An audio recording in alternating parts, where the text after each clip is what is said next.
Ladies and gentlemen, please join us for the pledge of allegiance. Pledge allegiance to the flag of the United States of America and to the republic for which it stands, one nation, under God, indivisible, with liberty and justice for all.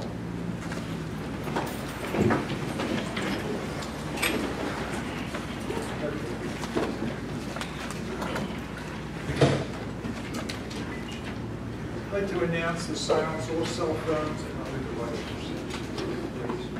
And it's possible the audience members may be on audio or video recorded by third parties during the public meeting.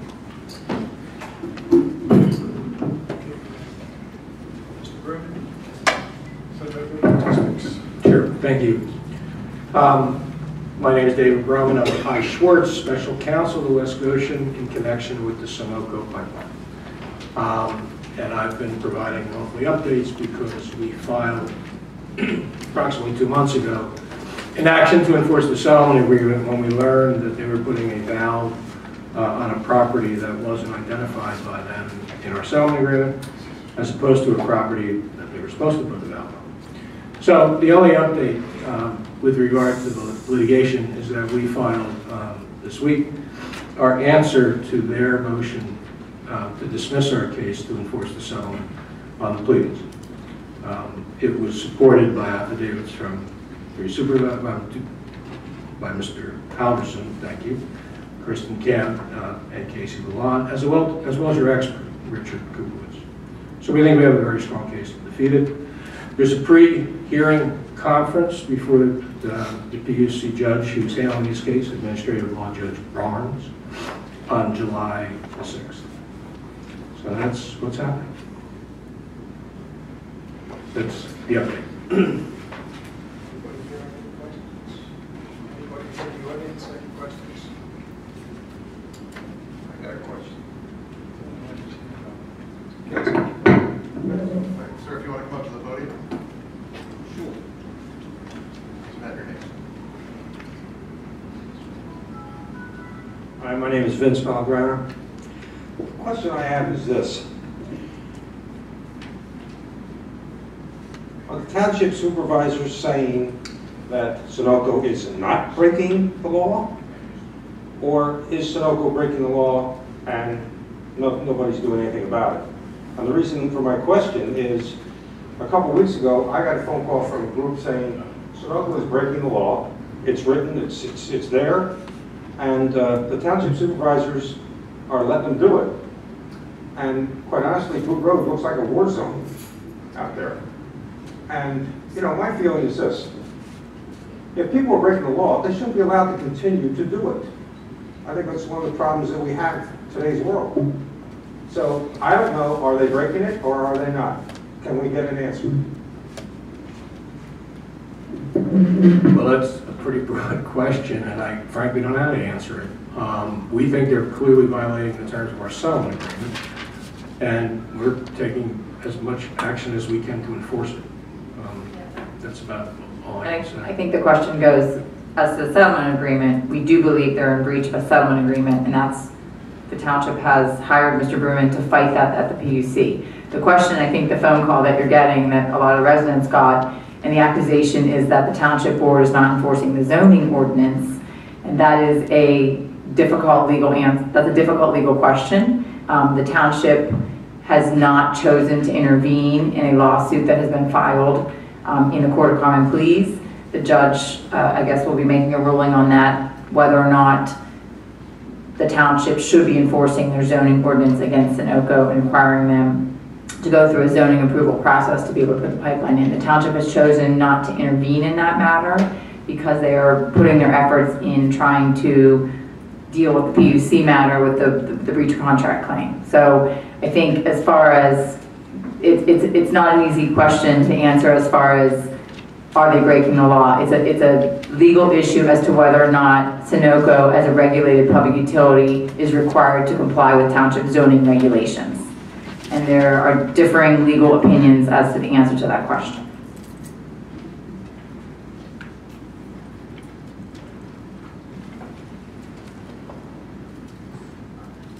Anybody else have any questions? Yes, ma'am. She's first.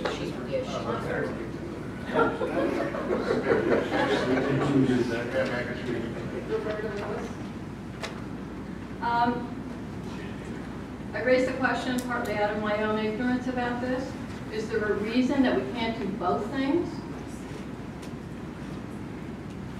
Well, we have a settlement agreement with respect to them. Some of it's a matter of resources, frankly, in terms of whether or not the township wants to commit to another piece of litigation that isn't cheap. Number one. Number two, I don't think we lose anything by waiting to see exactly where this court says where the courts rule on these preliminary motions, because we can intervene after that. You can yes. intervene after that. Yes, and this board continues to monitor not just those two cases, but about 14 others around the Commonwealth. Right. And there may be opportunities in some of those other cases, not the least of which is the Environmental Hearing Board, to attain the same end. Right now, all the energy and all the resources is being placed to enforce that settlement agreement. A lot went into getting that settlement agreement, and we're trying to get them to comply with every single word. I understand that, and thank you very much. I just wanted to add on to Mr. Berman's point. At no point did this board ever say that we were not going to look into that possibility. But as Mr. Berman stated, and I've stated several times in the past, just to your point, there is a resource issue. I mean, we're going against a multi-billion-dollar corporation who has unlimited resources and legal resources. And we're trying to take this on one step at a time. So I want to assure everyone that we didn't discount this outright. We're keeping all of our options open going forward.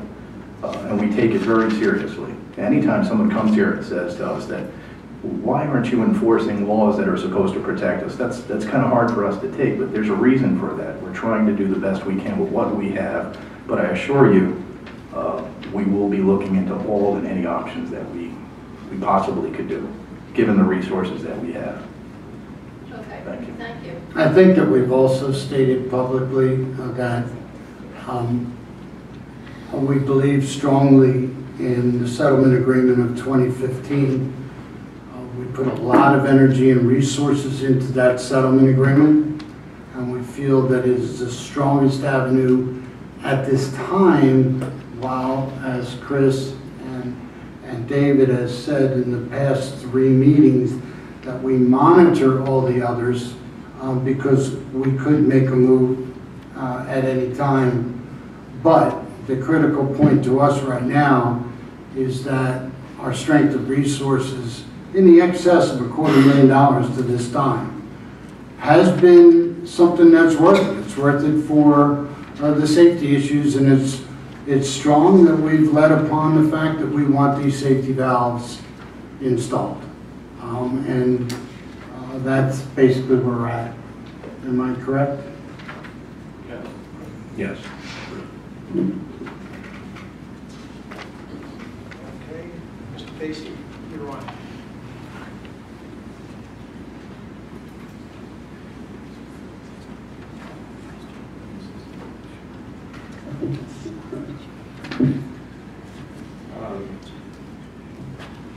There's a few things that are concerning with some of the statements that were just made. We talk about limited resources. We have $11.7 million in our general fund right now. I have approximately $1,800 in my account right now, and I have taken this fight on. So let's not talk about limited resources. The community has stepped up from around an area to engage in this lawsuit against Sunoco. The arguments were just had yesterday, and the judge is taking all of it under advisement. He didn't throw it out. He didn't rule against us. He saw the merit in what our argument was. He realizes this is a first impression case. There is no litigation like this out there regarding HVL pipelines. This thing is gaining momentum, and it's your duty to uphold the health, safety, and welfare for all township residents. Now, The settlement effort, we put a lot of effort into that. But we also put a lot of effort into that ordinance in 2014 to help to protect our community. To simply ignore that, that's a waste of effort on both the solicitor's part and the board's part. A lot of effort went into that, and the community involvement as well. We talk about putting in safety valves. Where do you want these safety valves put in? But one of them is in. We've already accomplished our objective in suing them, because as soon as we sued them, they actually put in the safety valve that they had delayed.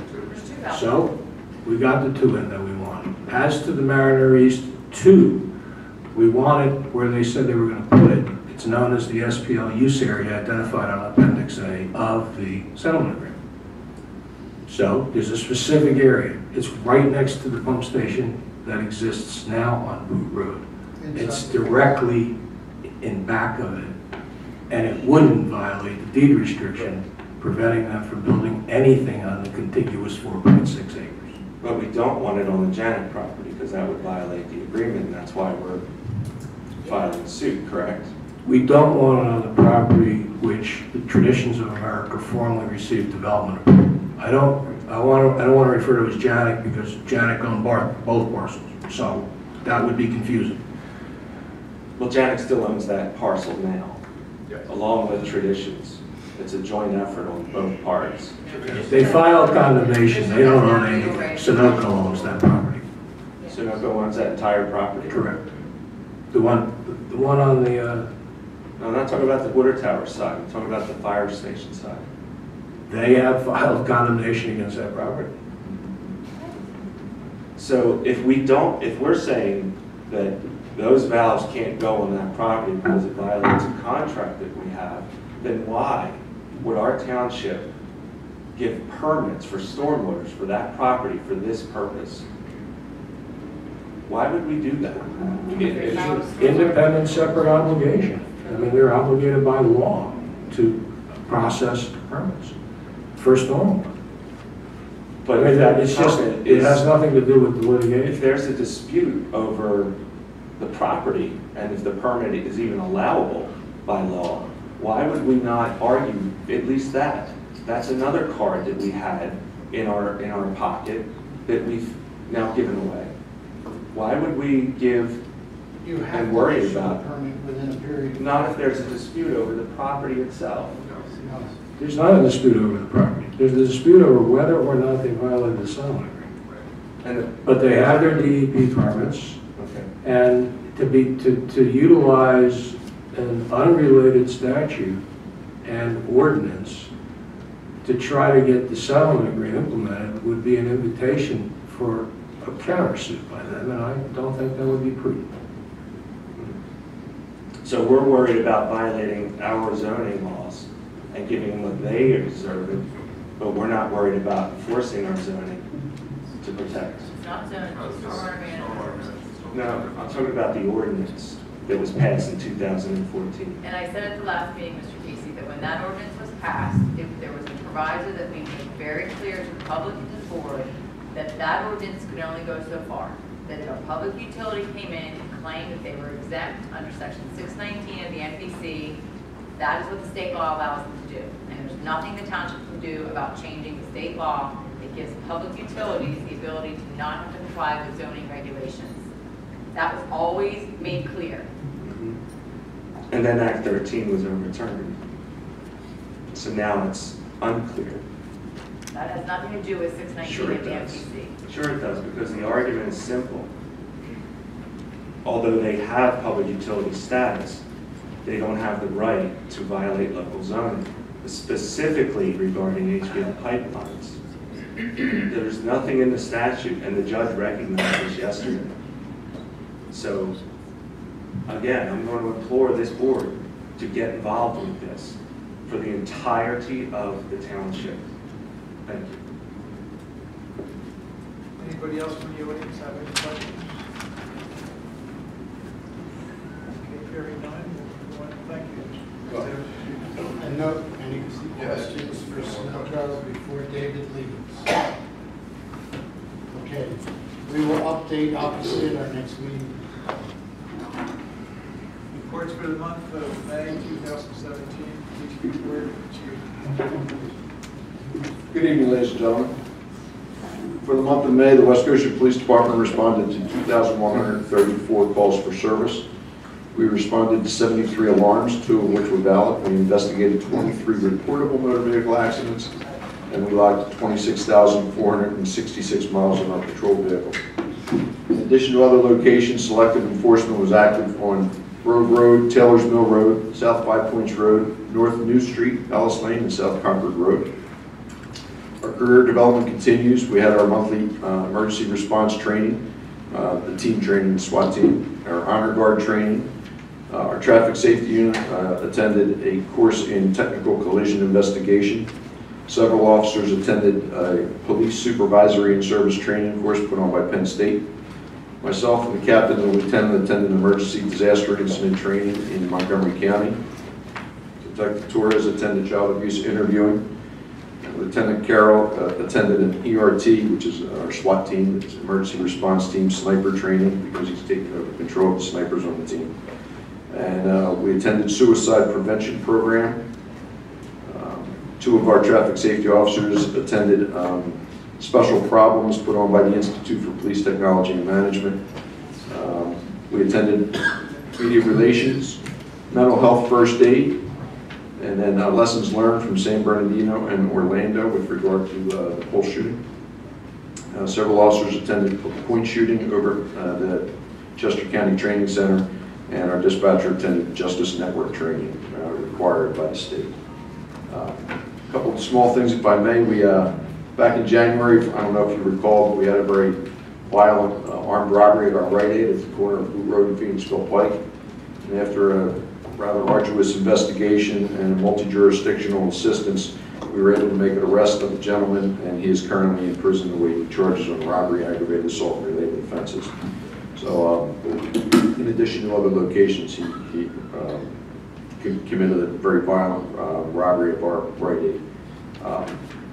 This year alone, West Goshen Police Department has administered 7 Narcan incidents, which overturns the opioid issue of an overdose. And just West Goshen alone, we've dealt with 7. Through the county, since this program started, I think we're in excess of 200 to 250 placements of Narcan, which is a reversal of the drug. I bring this up for a number of reasons.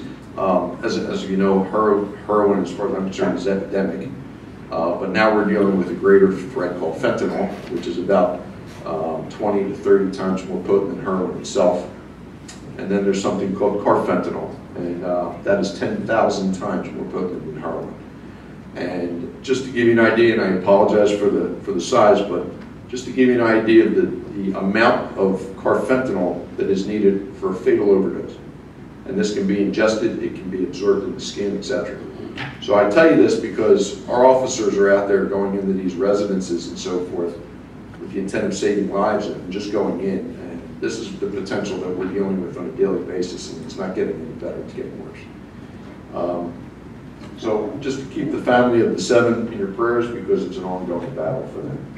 And I think that's it, except for the fact that I apologize for not being here last month, but 7 of our officers were recognized by the emergency emergency medical services for valor under duty for saving the lives of the people in the overturned vehicles and CPR. Thank you. Thanks, Steve. I just wanted to commend the Chief and Captain Stone for their community outreach, continuing community outreach. Captain Stone and I met at the Islamic Center. They've been great neighbors for years, and the feedback that I got from some of the residents that attend there was fantastic. I think it's great that you're doing that community outreach. Thank you. Wonderful event. We're very happy to be involved. I'm sorry, real quick if I may. I apologize. Back on the table here are cards for readychesscode.org and Smart 911. They're back here. Please take them, flip them over. Smart 911 is a system where you can go in and register yourself in your residence. You can put in your cell phone number, you can put in the alarm codes for your home, you can put in medical conditions, etc. So if there's a reason that you need to call 911 and you can't speak on the phone, they know where it's coming from, they know what your issues are, and they won't delay in getting us to your home in time. So there's a good bit of information back there. I was just with the Director of Emergency Services today. So please put that out there, take a look at it, and get involved in that with respect to registering yourself and getting yourself in the system. Thank you. Fire Marshal's report. Andrea, Lester. Thank you. For the month of May, there were a total of 32 inspections. 5 commercial use and occupancy, 8 fire blocking, 9 sprinkler, 5 framing, 1 fire extinguisher placement, 3 prom, and 2 re-inspection. There were a total of 3 fire calls, 2 fire alarms, and 1 building fire. There was 1 complaint, 4 meetings, and I attended 4 hours of emergency management training. The Westchester Fire Department had 14 calls. Good Fellowship Ambulance had 92 calls, and Goshen Fire Company had 11 calls for the month. Thank you. Thank you. Building officials report. John Becker. Good evening. For the month of May, there was a total of 129 permits, 30 building, 20 electrical, 6 fire protection, 16 HVAC, 12 plumbing, 12 roofing, 9 zoning, 12 use and occupancies, 3 ENS, 1 sewer tapping connection, and 8 road occupancies. The cost of construction, the estimated cost of construction was $1,514,647.44, and the permit fees were $23,082.83. Thank you.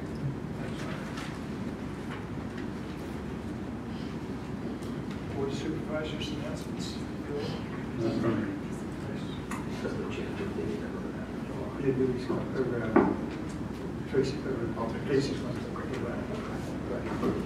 I'd like to report that the June 3rd bicentennial celebration at East Goshen was well attended. We had a great day.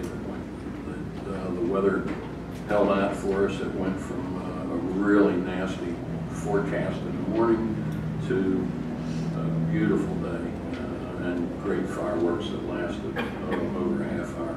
So it was a full success.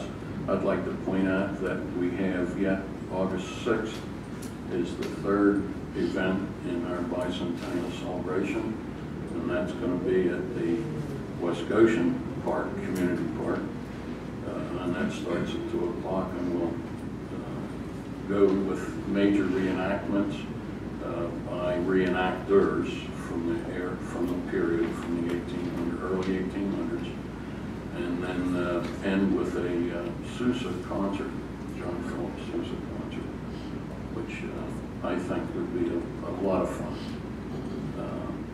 And I'd like to thank everybody that helped. We had a number of volunteers for the bicentennial at East Goshen's Park, and that was, they contributed a lot to help make it a success. Thank you. No, I think that's pretty much covered. We had a great time. Township managers. Good evening, everyone. 3 announcements. Tonight, June 14th, we held an executive session to discuss litigation. Due to various vacations of the board members, I want to announce 2 meeting dates changes.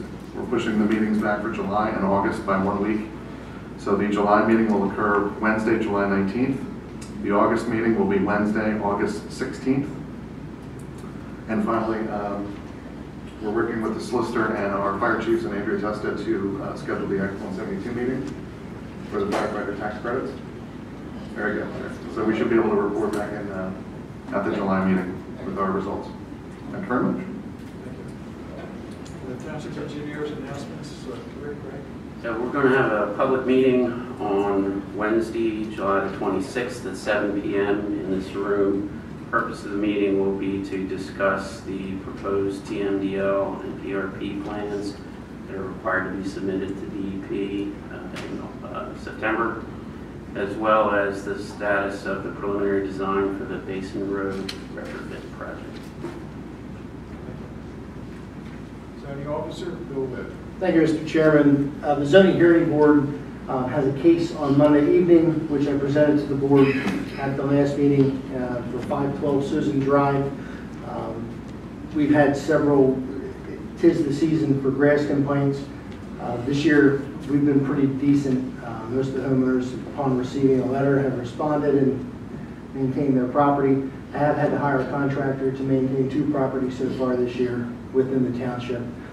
We have been doing enforcement over at the ShopRite because we had received several complaints, and I did a sound study for almost 2 weeks behind the ShopRite at the residences on Spring Lane for noise. After that, we met with ShopRite, issued them a notice of violation. We also let the property owner, Brandolini, know that this stuff has to stop. We started doing enforcement, and within the first week and 1 day, I've written 7 citations. And the district justice is not looking favorable upon these complaints. The first hearing I had, the fine was in the amount of $254.50 for picking up a trash container before 7 a.m. So we'll continue to do enforcement until this stops so that the folks in the apartments and Spring Lane can not be woken up by dumpsters. Thank you. Thank you. Mr. Chairman, I move for approval of the Board of Supervisors meeting minutes of May 24th, 2017. I'll second. Any questions from the audience? Yes.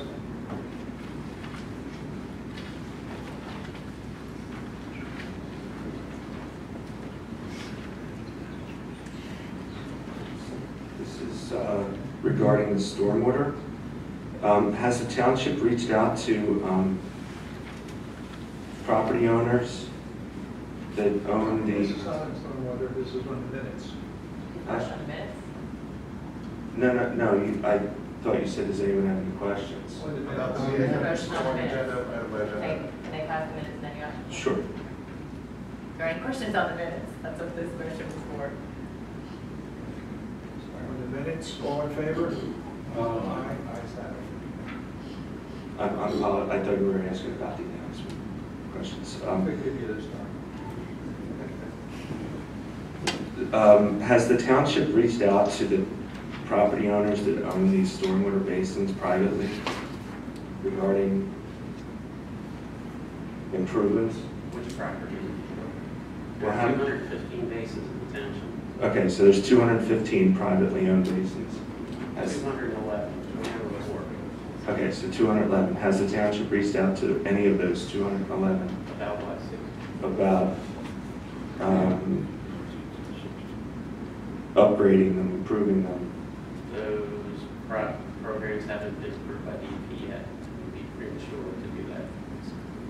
Well, the reason why I'm asking is because in a packet of information that I received, there was a question from a township resident. Does the township have the legal right to retrofit stormwater detention basins that are privately owned? Explain how tax revenues or stormwater utility fees can be used for improvements on private property. And the response from the township says the township does have the ability to retrofit stormwater basins that are privately owned. Retrofitting of the basins provides a benefit to the public and will most likely be part of improvements mandated by DEP for attainment of our TMDL requirements.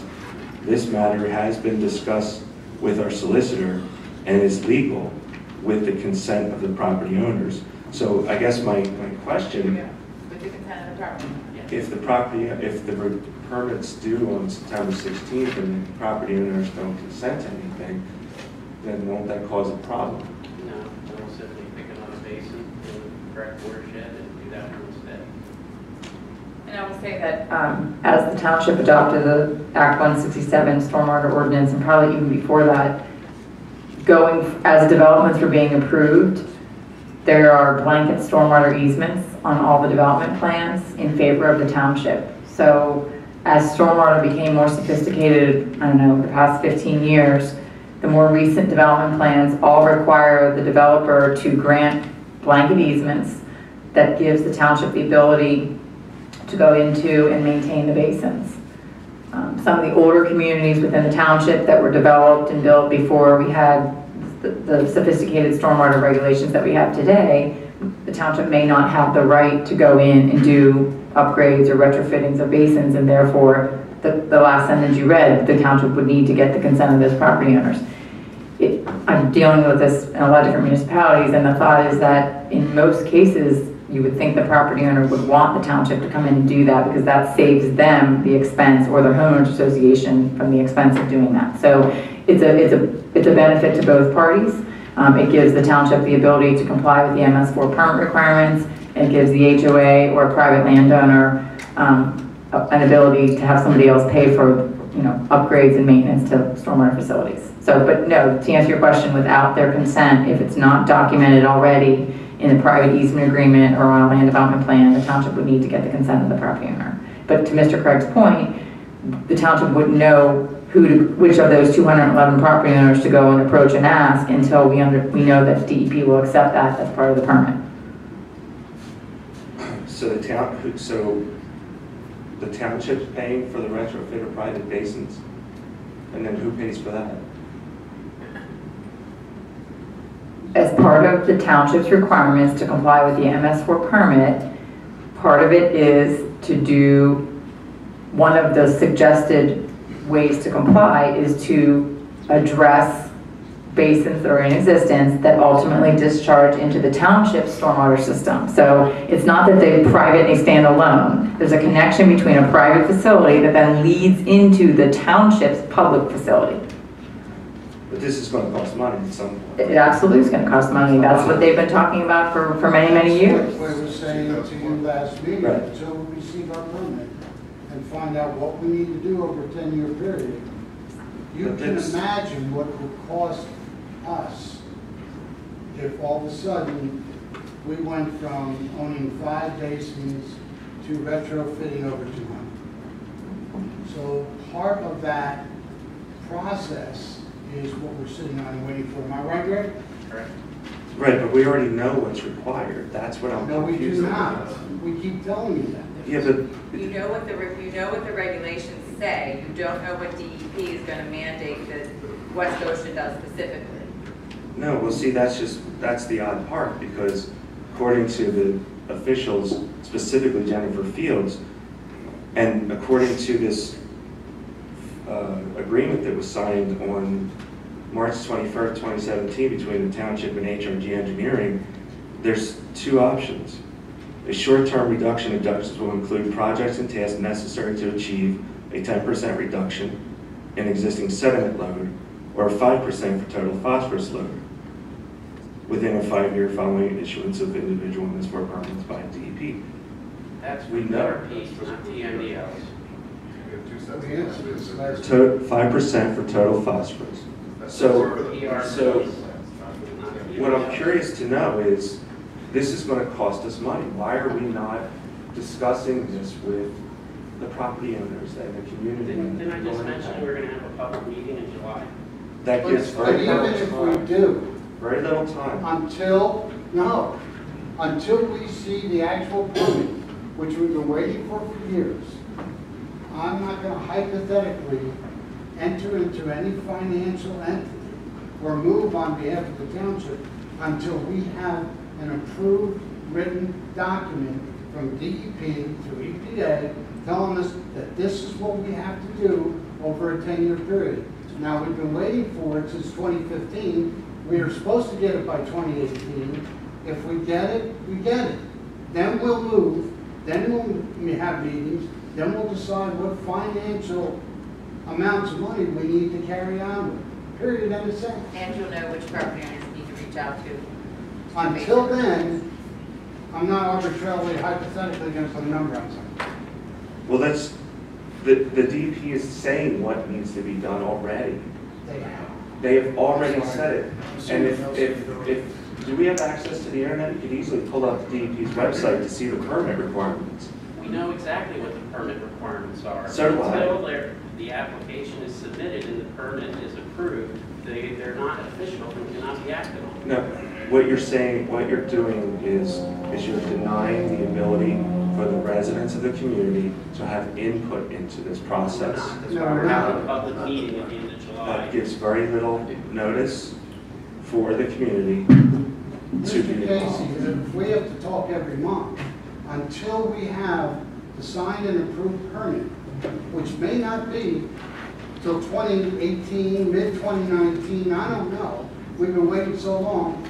We're going to be having this discussion if you're going to be coming up every meeting, because we're not going to enter into a financial endeavor unless we know exactly what DEP signed off and told us what to do. Well, that's what's getting me confused, because all they're saying is, you come up with a plan and implement it to reach these goals. They are not telling you what to do, they're saying, come up with a plan and implement it. That's what they're saying. Approved by them prior to implementation. They have also stated that if we implement any of it prior to approval, it does not count. No, that I understand. But the process will go in, the permit goes in on September, and they said that it's a 6-month turnaround to get the permit by March. That's what it's supposed to be. Right. There are going to be over 1,000 TMDL and PRP plans to be reviewed by DEP within that 6-month period. That'd be great if they can get it done by March, but we're not rolling our breath. Thank you. Yes,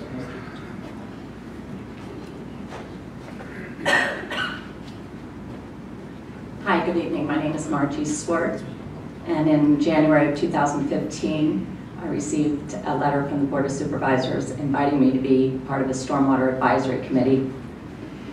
I attended monthly meetings, 1.5 to 2 hours at a shot for 4 months or so. Went to Norristown, talked to DEP. I've spent, I don't know, 80, 100, 150 hours researching stormwater issues in the community. I understand what Mr. Casey was saying. It's my understanding this is supposed to be a public involvement process. And I believe I had opposed a street sweeper because of the cost and because the research that I had performed indicated that that doesn't always meet the requirements of reducing sediment and stormwater. I understand that's now off the table in our plan, and I believe what Mr. Casey was saying, the public would like to be involved because there is, well, for many reasons. We don't want polluted water, but we want to keep the costs down in attaining the goals. And as Mr. Casey, myself, and 3 or 4 regulars at these meetings, we want to be involved in the solution, and you're not giving us an opportunity to do that. So we're asking you, before you submit the plan to DEP, DEP wants to be told how this township is going to meet the requirements. And there are residents in this community that want to be involved in that process, and you're not allowing us that opportunity. So there are simple things that don't cost money. I looked on the borough website today in West Whiteland and East Goshen. They have leaf collection 6 times a year instead of 3 times a year. That could be added to the plan. That reduces sediment or nutrients in the stormwater.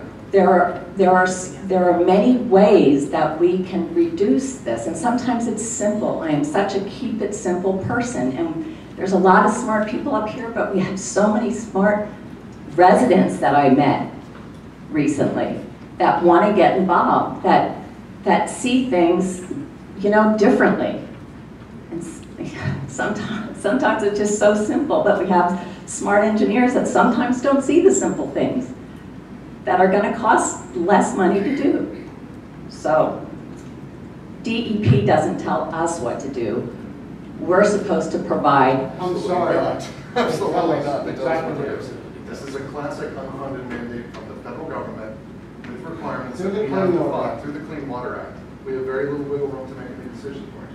Very little wiggle room. But it's we will our have plenty plan. of discussions, Mark, Absolutely. when we know exactly what he said. Yep. When it's laid out, right here, Yep. over 10 years, need to do this, this, this, and this, and if all we have to do is buy a street sweeper and get it all, that's Right. wonderful. Absolutely. But the point of it is those things change. Just like we felt from DEP a year and a half ago, maybe 2 years ago, that if we street sweep 12 turns a year, it would qualify. Now that's changed. The permit hasn't been issued, so Lord knows what we're gonna get. So until we get that signed off agreement, we're enjoying these meetings, we're now coming to the meeting in July. The fact of the matter is, there'll be a lot of public discussion once we get the requirements in writing. Again, but they approve our plan. We have to submit a plan. And residents want to be involved in the development of the plan. That is submitted to DEP, and then DEP says, yes, we approve your plan, or no, we don't. And that's, so you're telling us you want to submit the plan, and then have them say yay or nay, and then you come back to us and say, we're gonna charge you because it's X amount of dollars, $1.2 million a year to meet. I think this is the third time I'm going to tell you. On July 26th, there's a public meeting to discuss the plans for the public. Prior to submission, prior to approval by DEP. That's the purpose of the meeting. We're doing exactly what you're asking. Thank you very much.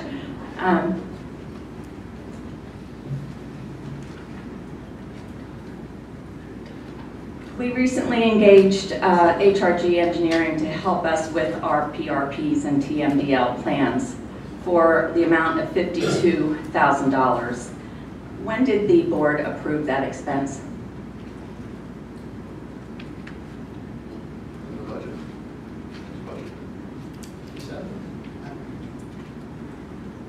On March 21st, a member of the administration engaged HRG Engineering for $52,000. Professional service. When did the board approve that expense? Was the board aware of that engagement that cost us $52 million, or $52,000? In 2014, I have the minutes here, the board approved engagement of HRG Engineering in the amount of $46,715. On a motion by Mr. Halverson, second by Mrs. McIlvaine, the board voted unanimously to approve the proposal by HRG Engineering at the price of $46,000. No such approval took place on March 21st of this year. The March 21st agreement was already in the budget for 2017. So, hold on. The 2014 vote, because it wasn't budgeted. That's the reason it was voted for by the board. So when our budget of $15.5 million is approved in December of the previous year, so $15.5 million, no longer, any expense does not need to be approved by this board because it was in the budget? The board approves the budget in December for the following year, and then they pay for the expenditures on a monthly basis. They're well aware of all the expenditures that we do.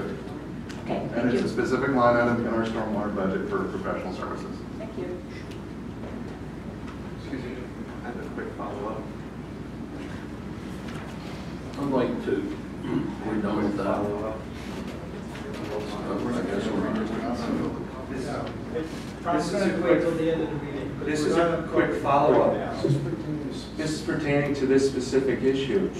If this was in the budget, and I asked in my right to know request for all this information regarding anything having to do with the stormwater, why was I not provided with that information discussing engaging and budgeting and giving HRG a predisposed $52,000 expense 3 months after the budget or the year began? The expenditure was in and approved the 2017 budget as a line item in the 2017 budget. Was there communications leading up to that? The budget discussions for 4 months leading up to the budget specifically regarding engaging HRG to do that. The professional services portion of the stormwater budget specifically has professional services engagement. Then why was I not provided that in my right to know request? We provided everything we, Tom, I can't answer your question. We gave you 8 inches of documents. No, it wasn't 8 inches, it was a few hundred pages. But it's, Tom, there was okay, a discussion. I'm done. Apparently, there was a discussion leading up to this expenditure approval in the budget, but it was not provided to me in my right to know request. Why? You asked for so much, maybe we missed something. No, we didn't miss anything. Absolutely. Maybe he missed something. You have to follow up with the regular.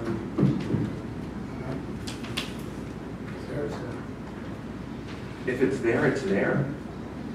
Really? If you don't have it, then we'll.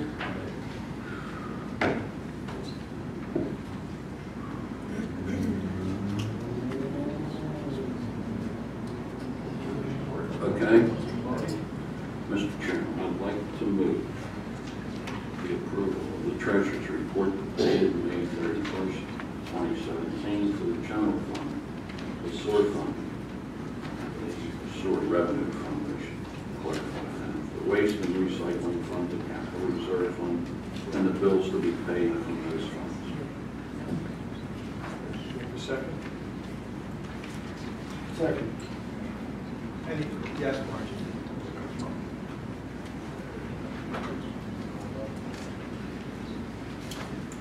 Hey, thank you. I just wanted to follow up. This was, if you will, old business from a couple months ago. I had inquired about our township operating reserve fund.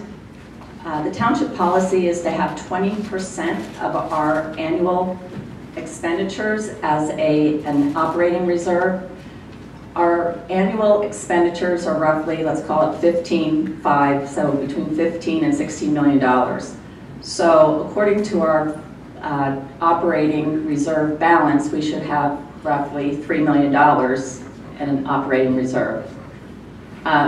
We're sitting at the end of May, $11.75 million in a checking account. Why would that be a bad thing? Well, because you're a government and you're not a for-profit business, and that seems like you're collecting a lot of tax dollars that maybe you don't need to have. But we don't know. And you're misunderstanding the policy. That is a basement. Okay. If we go below 20%, the board will have to take immediate action to raise taxes, or I'm not even sure what, I can't quote the policy offhand. That's the basement. Yeah, that was a safeguard that the board put in years ago. Yep. That we as a reserve wouldn't get below 20% without forcing action upon the board of supervisors to either, not spend or raise taxes or declare an action, not allowing the township to go below that 20% line. So 15% or 20% of 15 million operating budget is $3 million.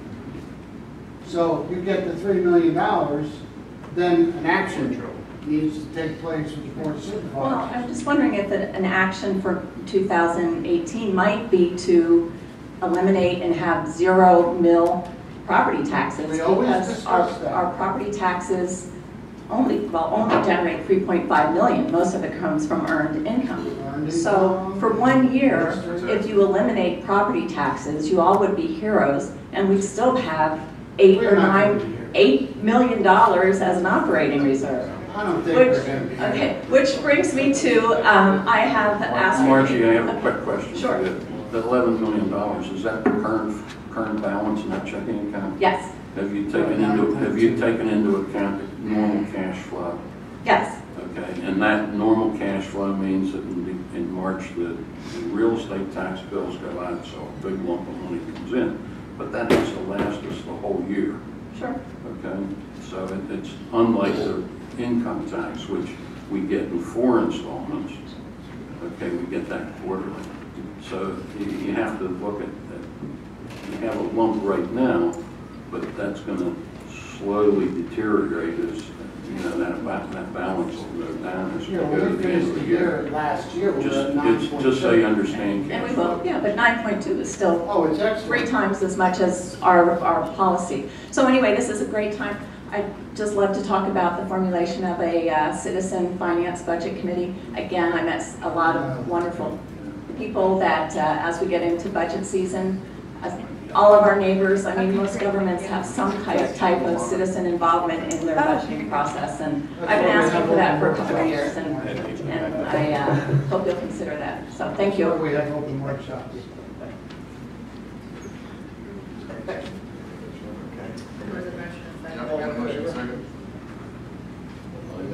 made the motion, he seconded it. In favor? Me too. Resolution number 12, 2017.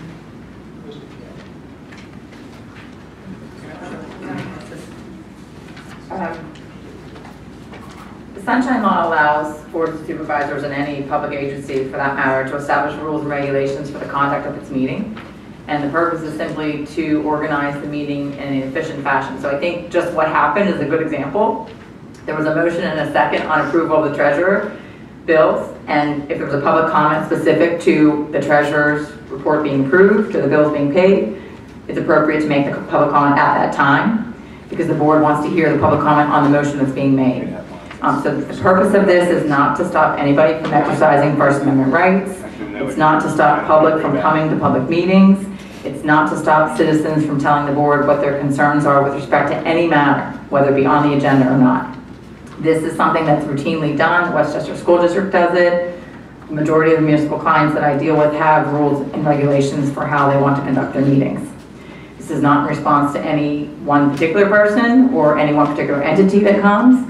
It's out of respect for people who are paying very expensive lawyers to sit in the room to see that things are done in an orderly fashion. So what was proposed by the board is that they put together a resolution, again, completely consistent with the Pennsylvania Sunshine Law, and it establishes that if there are going to be matters on the agenda, it establishes when public comment is appropriate for matters on the agenda and how much time can be spent per individual on matters on the agenda. Obviously, this is not set in stone. The chairman of the board always has the ability to exercise discretion and flexibility with these rules that are, again, more of a guideline to establish an orderly meeting. So that's what's before the board. I know the board may have discussion and comments on it. It's something that they can try. It's a resolution, it's not an ordinance. It's something that if it's not working or it needs to be fine-tuned as you implement it, it can be revised. So that's the purpose of it.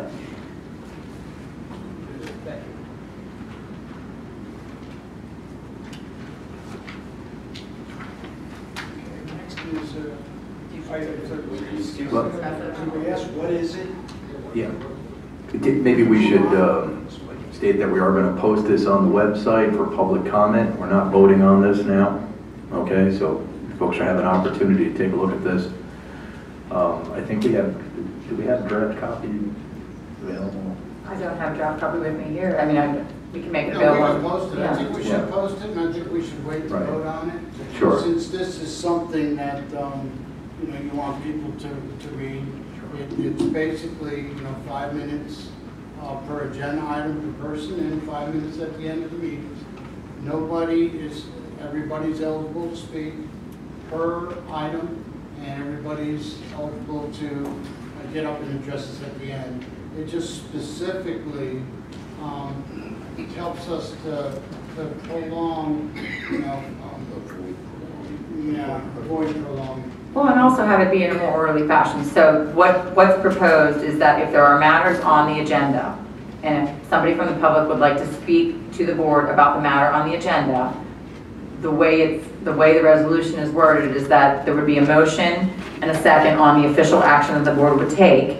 At that time, they would open it up for public comment. Anybody could come forward, and you would be limited to 5 minutes to speak on a matter on the agenda that the board will be taking official action on. If there's something that's not on the agenda and something new you'd like to talk to the board about, for example, setting up an advisory committee or having public come to a stormwater, be involved in the plans for the stormwater management, that would be conducted. The very last item on the agenda would be public comment for matters not on the agenda, and at that time, any person could come forward and be, again, limited to 5 minutes to speak on matters not on the agenda. So that's all I was trying to do is, again, sort of fashion the agenda and fashion when the board would receive public comment on various matters.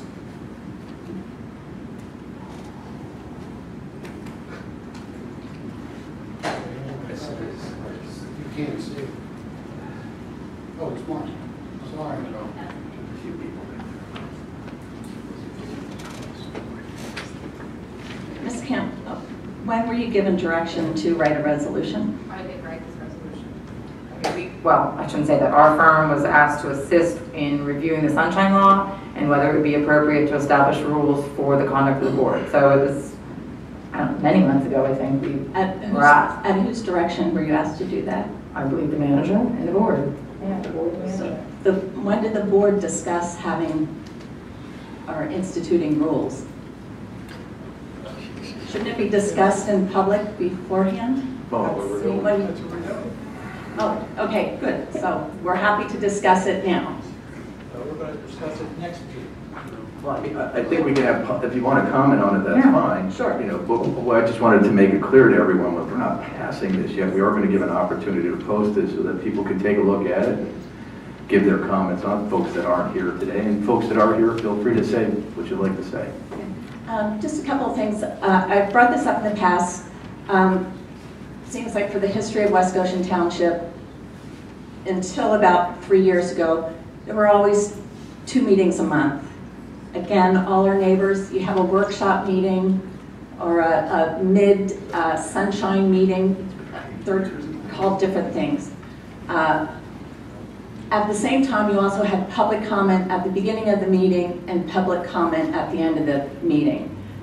As Ms. Camp said, other municipalities offer a public comment at the beginning of the meeting, and I think that's a really good idea because oftentimes somebody just wants to come and address the board about an issue that's not on the agenda. They don't want to sit through a 3-hour meeting. So this resolution does not allow for a public comment at the beginning of the meeting. So I would ask your consideration to add that into this this resolution. It's the way West Goshen Township, I look back, Mr. Meekum, you've been around for 30 years, and 30 years, 20 years ago, the minutes, you always, whoever the chairperson was, offered public comment at the beginning of the meeting. So I would ask that that amendment be made.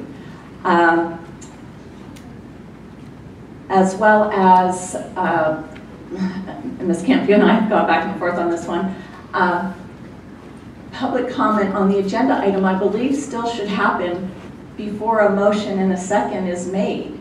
Because once the board discusses it and there's a motion and a second, then you allow public comment. That's just a reversal. Maybe once you've heard from the public, a motion would be made differently, or you might decide to table it to the next meeting. So those are just some comments I have. I'm trying to answer that, the motion and the second initiates an action. If there's a motion and there's no second, then we move on. That's why we do that. But the Sunshine Law, again, talks about deliberation. That's why. And you're not allowing the public to be part of the deliberation and formulation. The public is involved before the vote is taken. Yeah, sure. It's just a policy decision on when the board would like to hear the public Well, comment. That's all. I'm asking, may I make phone calls and research and see how our 5 other Westchester community governments do it? I'm sure they allow for public comment at the very beginning of the agenda item, not after a motion and a second to approve has been taken. And I think, you know, you speak about these meetings getting out of hand. It's one, I wish you would all just turn your microphones on, because I believe Mr. Casey couldn't hear when Mr. Meekum's speaking. The microphones aren't turned on and we really can't hear what you're saying. So, okay, all right, great, thank you. I think Roberta was next. Okay. Roberta.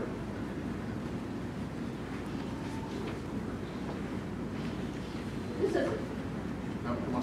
yeah. Sorry. Roberta Lewis. I have a question because the resolution is divided into 2 sections.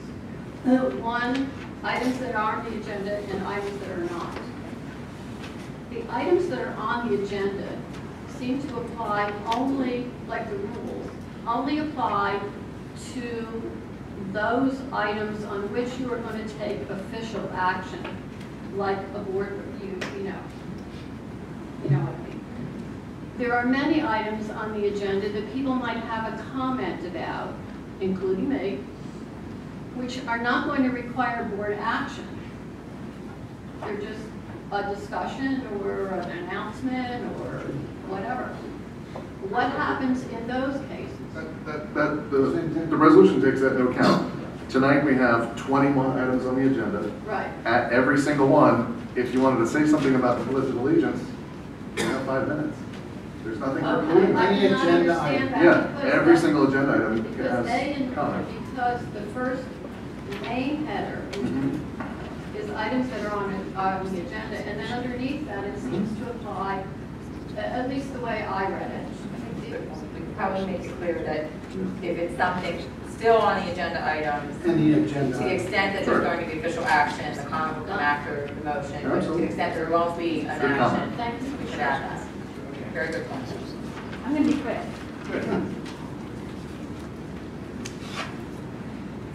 Hi, my name is Ashley Gagne. I'm actually doing the sustainability presentation tonight. Thank you, everyone who's spoken. I just have a comment to make. Is it Margie? Yes. Hi.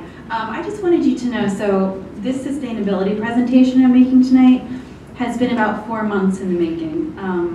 I don't come to these meetings to take up other people's time and talk about things that don't need to be talked about at that moment. Instead, I pick up the phone, and I've actually found that Mr. Lalonde has been very reachable and very accommodating to the topics that I want to bring up at this meeting. And I actually, as a citizen, I have 2 small kids at home that are waiting for me, and I've done my research, and I've prepared a presentation for everyone here to see, and I've actually seen some people leave.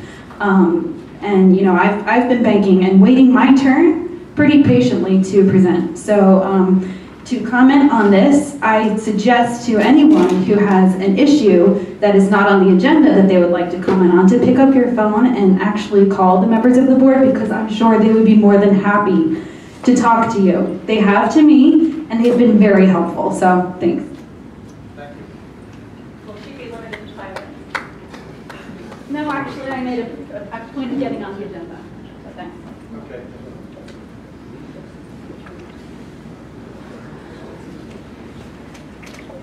Hi, my name is Robin Stuntebeck.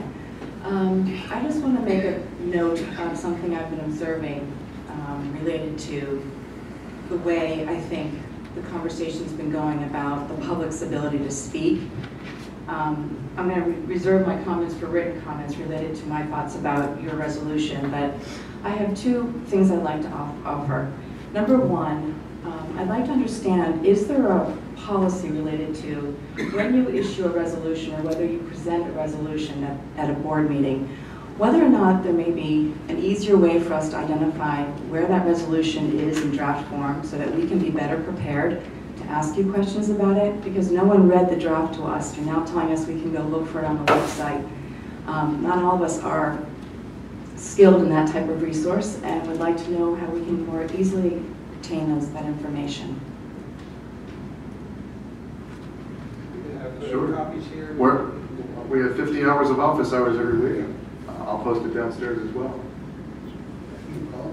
Is it not posted on the website where we could more easily? It's in draft form for the board to even discuss for the first time tonight, so I take direction from the board. So and they've already when, already decided to post it first thing tomorrow morning on the website. That was discussed earlier. Okay, very good. That was the purpose of waiting a month. Right, Okay. right. The other thing I want to note is that this is probably the 2nd or 3rd time I've heard the board make a statement where people were being shamed, or basically, in my mind, insulted, because they were taking time to do research and come prepared to these meetings to ask very pertinent questions. It's not easy to get information about the major issues that are happening in our township. It takes multiple different areas of research.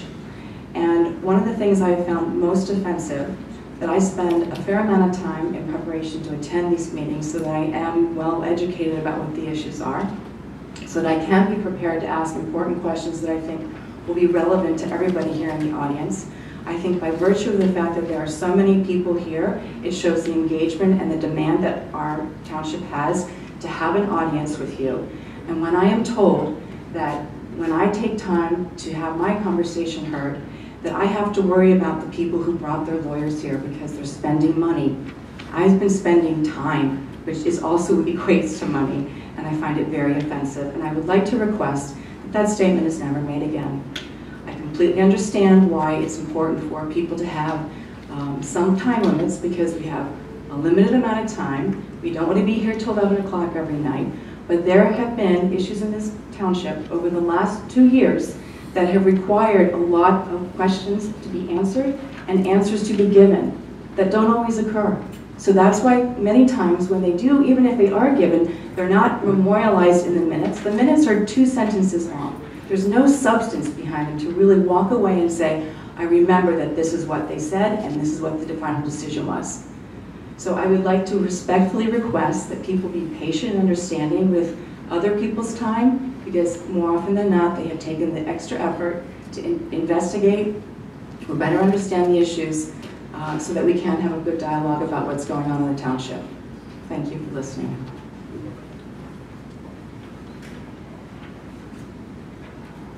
Yes, Mr. Mason.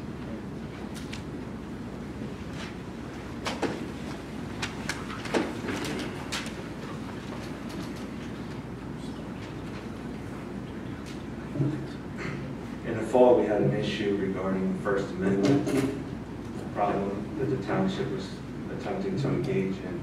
And again, we're having another First Amendment issue regarding this resolution. Specifically, item number 3, no individual shall make offensive, insulting, threatening, insolent, lack of respect, slanderous, false, or obscene remarks, or act in a boisterous manner, or make threats against any person or against public order and security. The problem with that is we have the ability under the First Amendment to question our government. We have the ability to essentially call our government officials liars, crooks, whatever we want. Because if that's our belief system, and that's what our First Amendment rights allow for that, okay? Doesn't allow me to call someone in the audience that may cost them, because then we could have an issue and have to go to court if it costs them money. As long as you call us crooks cordially, you'll be okay. The other problem that we have is this notion that the Office of Open Records and their discussion regarding question and comment period. Answering questions can demonstrate a commitment to helping constituents, and in many cases, answering questions informally at a public meeting can reduce future requests under the right to know law, which saves time and money for both the agency and the commenter.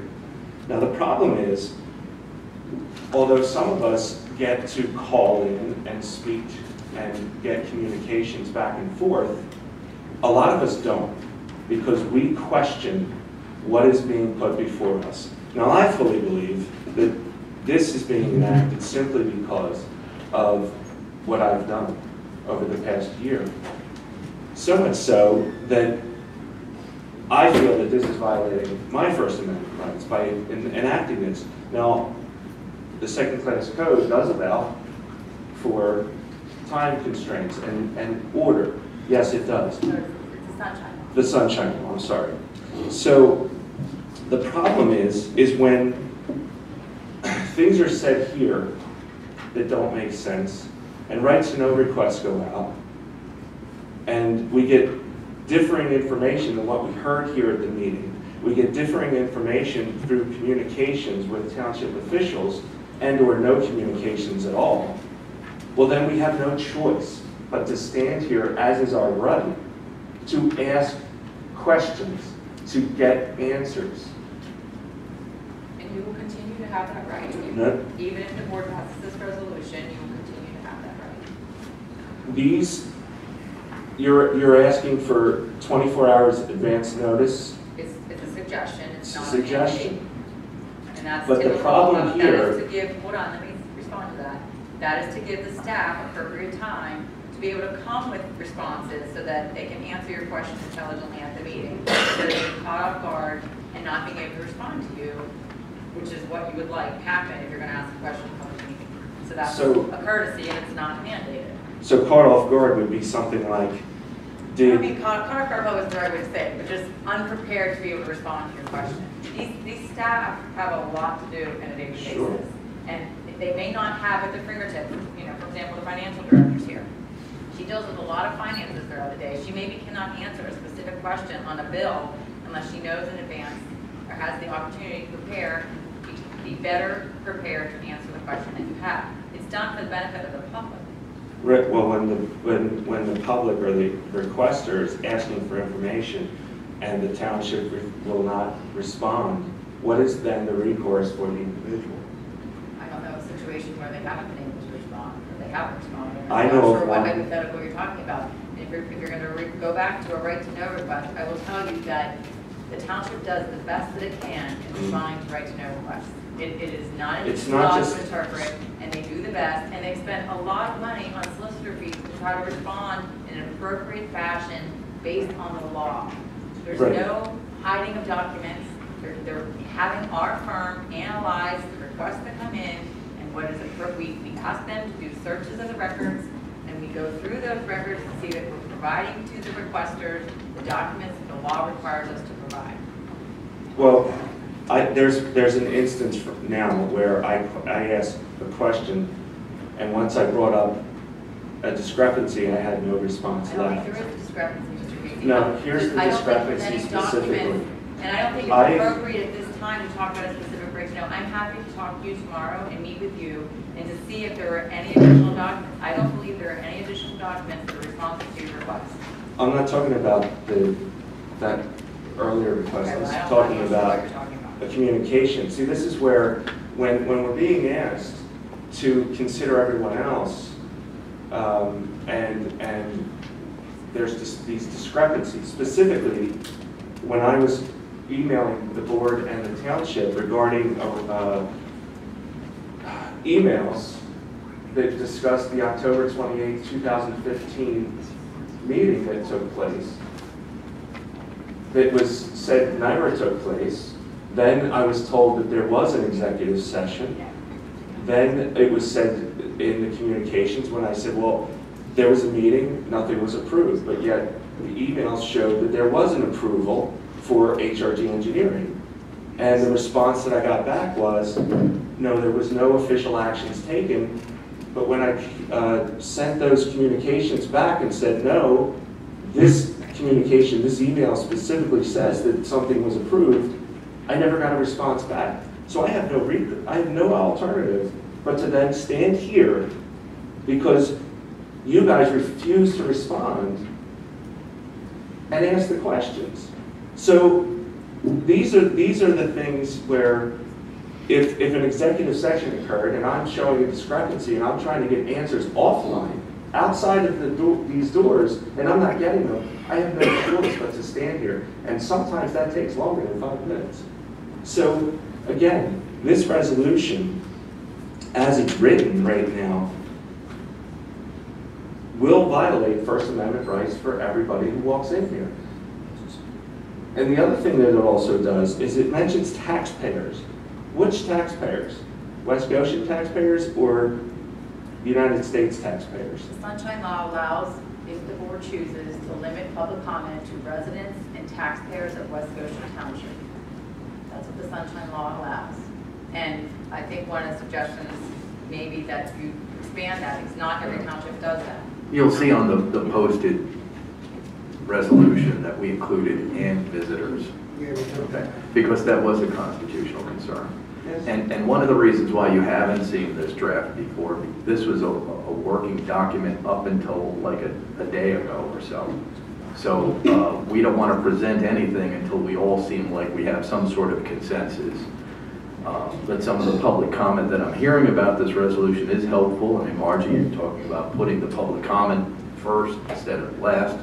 I like your reasoning. I'm glad we hear these comments, but I do want to tell you that we did look at this, and there are other municipalities that limit the speaking time to 2-3 minutes, where they divide up the 5 minutes. You could have it at a public comment, you could have it at an agenda item. I challenge anyone to take a look at this and say that this isn't a liberal on its face, a liberal resolution as far as speaking. As was pointed out by Casey, and I have to agree with him on this, I mean, we have 21 agenda items, and technically you can get up 21 times for 5 minutes each time. And then in addition to that, you get a public comment for 5 minutes. So, you know, I understand your concern. There's items that you want to look into, and you don't feel satisfied about that, and I hear you. But I've also, in honesty, Tom, I've heard from people coming to me saying, you know, I wanted to say something, but it was getting late. I had to get home to the kids. So it's a balance, and we have to think about everybody, and we have to try to be fair to everyone on this. So, yes, rumors going around that this is infringing on the First Amendment, we could have that argument. We could have that discussion. I see your point about the offensive, insulting, threatening, insolent, slanderous, or obscene remarks, and whether or not that's constitutional or not. So I guess my question as an attorney would be, okay, well, who judges what is boisterous? Who judges what is slanderous or threatening? You know, if we're public figures, you could say a lot of stuff about public figures. It's the Sullivan case, and you can get away with a lot. So we all realize that, and I think we've all been victim of that occasionally. So, you know, perhaps maybe we could look into that provision. I think that's a well thought out point that you put forward. I'm quite willing to take a look at that. But I just want you to know that everything that my involvement in this, I've tried to have an open mind on this going forward. When I first heard about it, I was a little leery, but I was also understanding that there is a need to make it so that everyone can be perceived or feel that they do have an opportunity to speak. And I mean everyone. Thank you.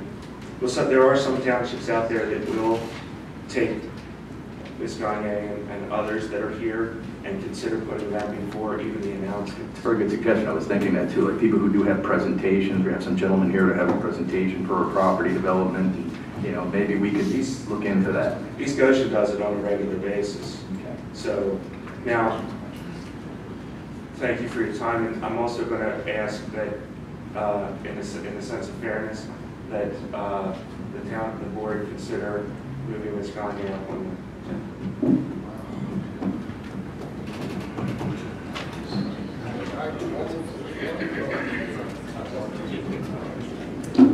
Just one other consideration, because I didn't see this thing, but in essence of trying to move along a quicker time, one of the things I've noticed, and you know I've been here for 4 years, done every meeting, is sometimes when somebody comes up and makes a presentation, no problem, but and I understand you want to get us on camera, you want to get the name and all that stuff, but sometimes it's a very simple question from the audience, and I'd really like you to consider maybe a roving mic, if it's not to get into a debate, but sometimes just a question, the person can identify himself and say, you know, oh, on such and such, did you mean this? And they can answer, rather than take the time to get up, walk up here, go through all that. If it's just a simple question, just consider it. That's all. And truthfully, I'm not so sure I agree with the comment here before the meeting, because the reason for setting the agenda is that you can get agenda items finished, and you know, it would annoy me if I was sitting here and I was interested in, you know, number 22, and then somebody comes up here and talking about the squirrel problem on such and such a street. And I think that stuff should be at the end of the agenda. Because there are people that you've got agenda items for this, so I'm not this as much, sorry much, but I'm not 100% convinced on that one. Thank you.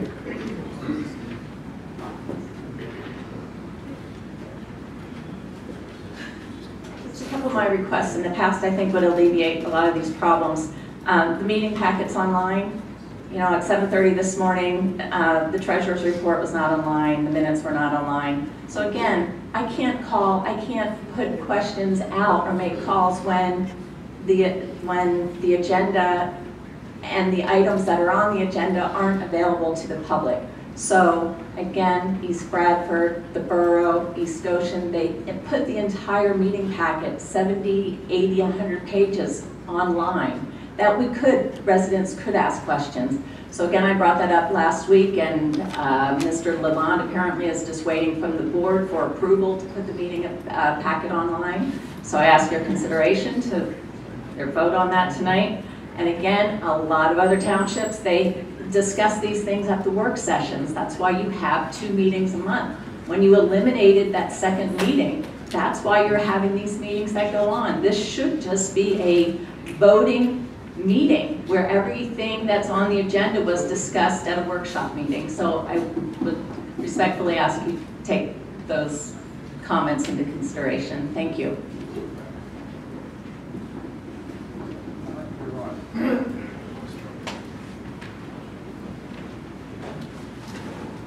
Good evening.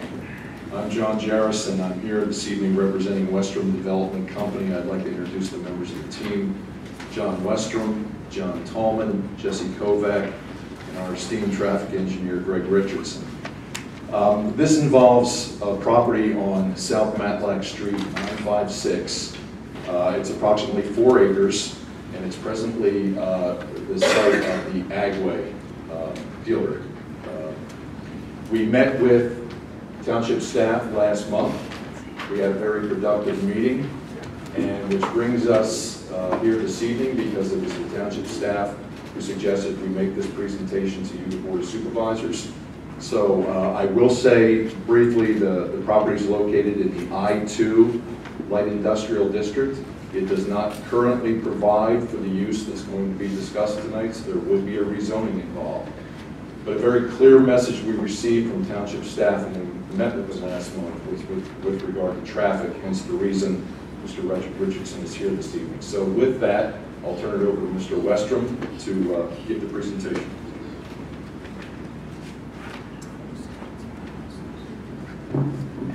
Thank you, everyone. I'm going to try to make this brief and go through this as quickly as possible. First of all, I'd like to thank the board for allowing us to do the work that we've done over the last 7 or 8 years in the municipality, and hopefully you've seen positive results of that with residents within the community. So bottom line on this, quick and dirty, is that we would like to, the objective is to provide the highest and best use for this property on its location with demographics, demand, and public benefits. And what we're looking for is tonight just really to discuss potential future steps. If it's something that the board has no opinion on or has an opinion on, we'd like to hear comments. We propose this project in other municipalities, have had a lot of success with it because of its benefits that it provides. So without boring anybody on this, the board knows who we are. We've built a lot of buildings in this municipality. We have a great independent assisted and memory care facility going up on Ward Avenue right now, and I will tell you that since we've opened already, we have 14 deposits, and we're not even open at this point. But it's a beautiful building, and we've gotten really great response from it. So a little bit of, from our perspective, what we do is this one, oh my thing there, it's a little bit light. Can I use yours, Greg? So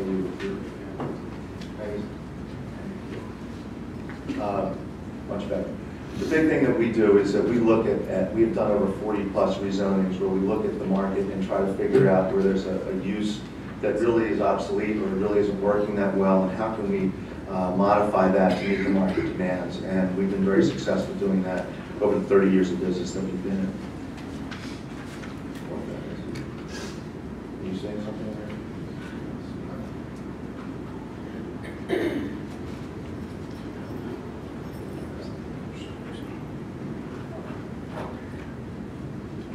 I promise you we can send you flyers.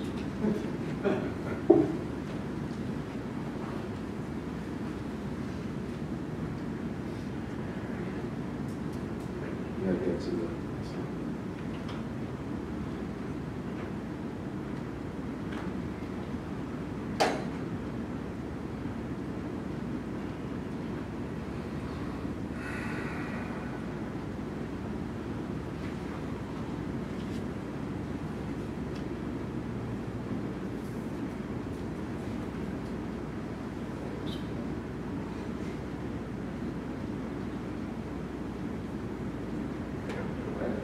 So,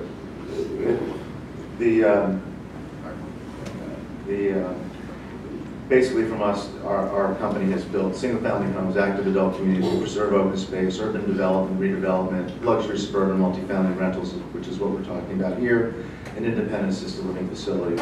And we try to meet the demands of the post-recession housing industry. and it's changing demographics. Again, briefly, as everyone I believe on the board is familiar with both the Arbors community of West Goshen and our Arbor Square community, we call it Arbor Square Westchester for marketing purposes. We've built, between the two of those, it's a $65 to $70 million investment within West Goshen.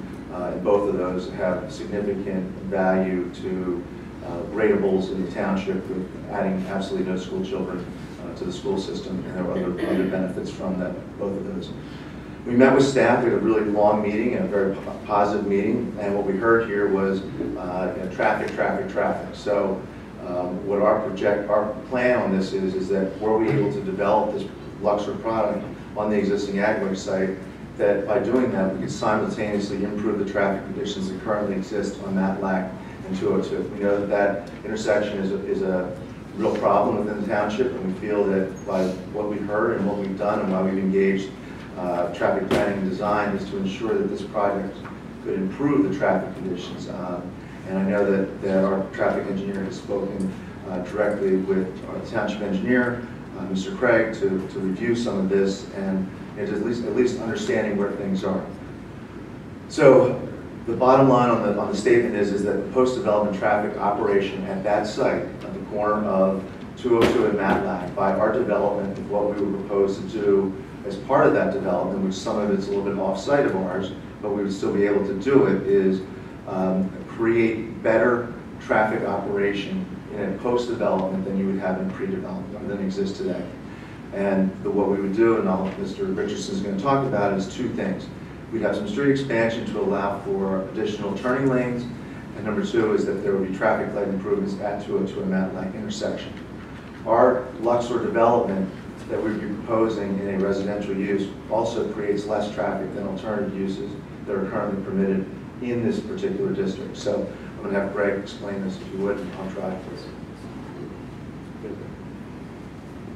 You'll drive? I'll drive. There you go. Good evening, everyone. Again, as Mr. Jarris and Mr. Westrom have alluded to, we were retained to address, at least on a preliminary basis, the traffic impacts this particular proposal that would have on Matlack Street. I'm very familiar with the intersection. Our office is, one of our offices is right up the street in your township, and what we have is the familiarity with this intersection. And one of the things we want to look at is what improvements could we do, what improvements we have the ability to implement that would alleviate some of the existing deficiencies, while at the same time alleviate some of the potential impacts caused by the development. Any development is going to create traffic. It's just a matter of what level that is. When you look at this particular land use versus what was there, the Agway, it's relatively a wash. There's not much of an increase. However, we believe that the improvements that you see before you, this is just a preliminary design that we've come up with. We've run this by Rick, Craig, your engineer, preliminarily. This is not a fully engineered plan, but what we're looking at is increasing the stacking length of the left turn lanes coming back from the signal. That way we don't have any excessive queuing past Willowbrook Lane. We're also looking at providing a left turn lane into Willowbrook Lane. And then most importantly, which is the most important thing here for this intersection, is working with the township to provide some improved equipment at the intersection.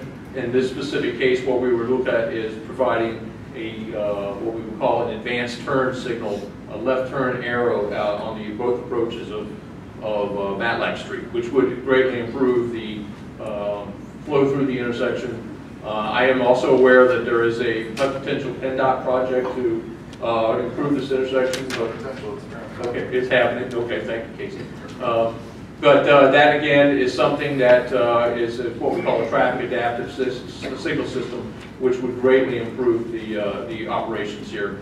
Our experience has been like 20 to 30% increase in efficiency with that. So with that combined, what I'm trying to impart to the board tonight is that with the combination of the improvements that we have, what we will propose preliminarily, we show that these improvements will have a positive effect on the roadway and the signal, and that this proposal itself would not create any adverse impacts on the roadway system.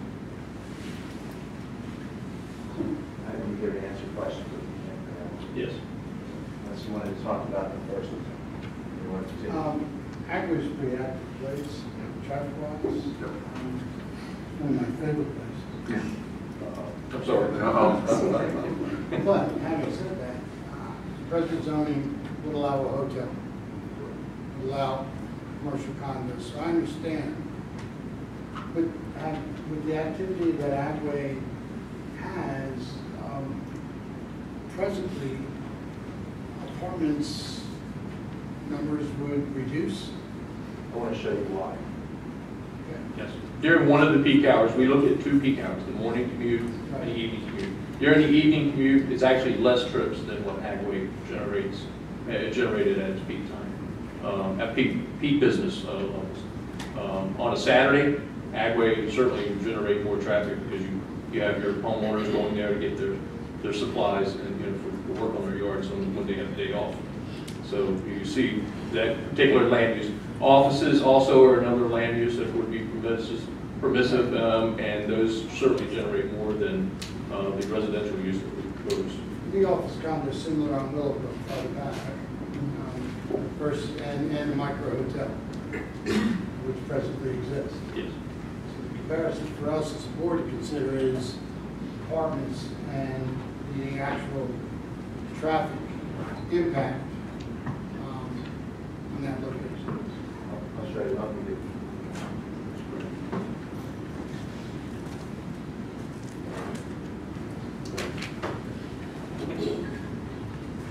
So the concept is, first off, I'll skip through this part. You guys know that Westchester and West Goshen is a great place to live because of all the reasons that everyone's here.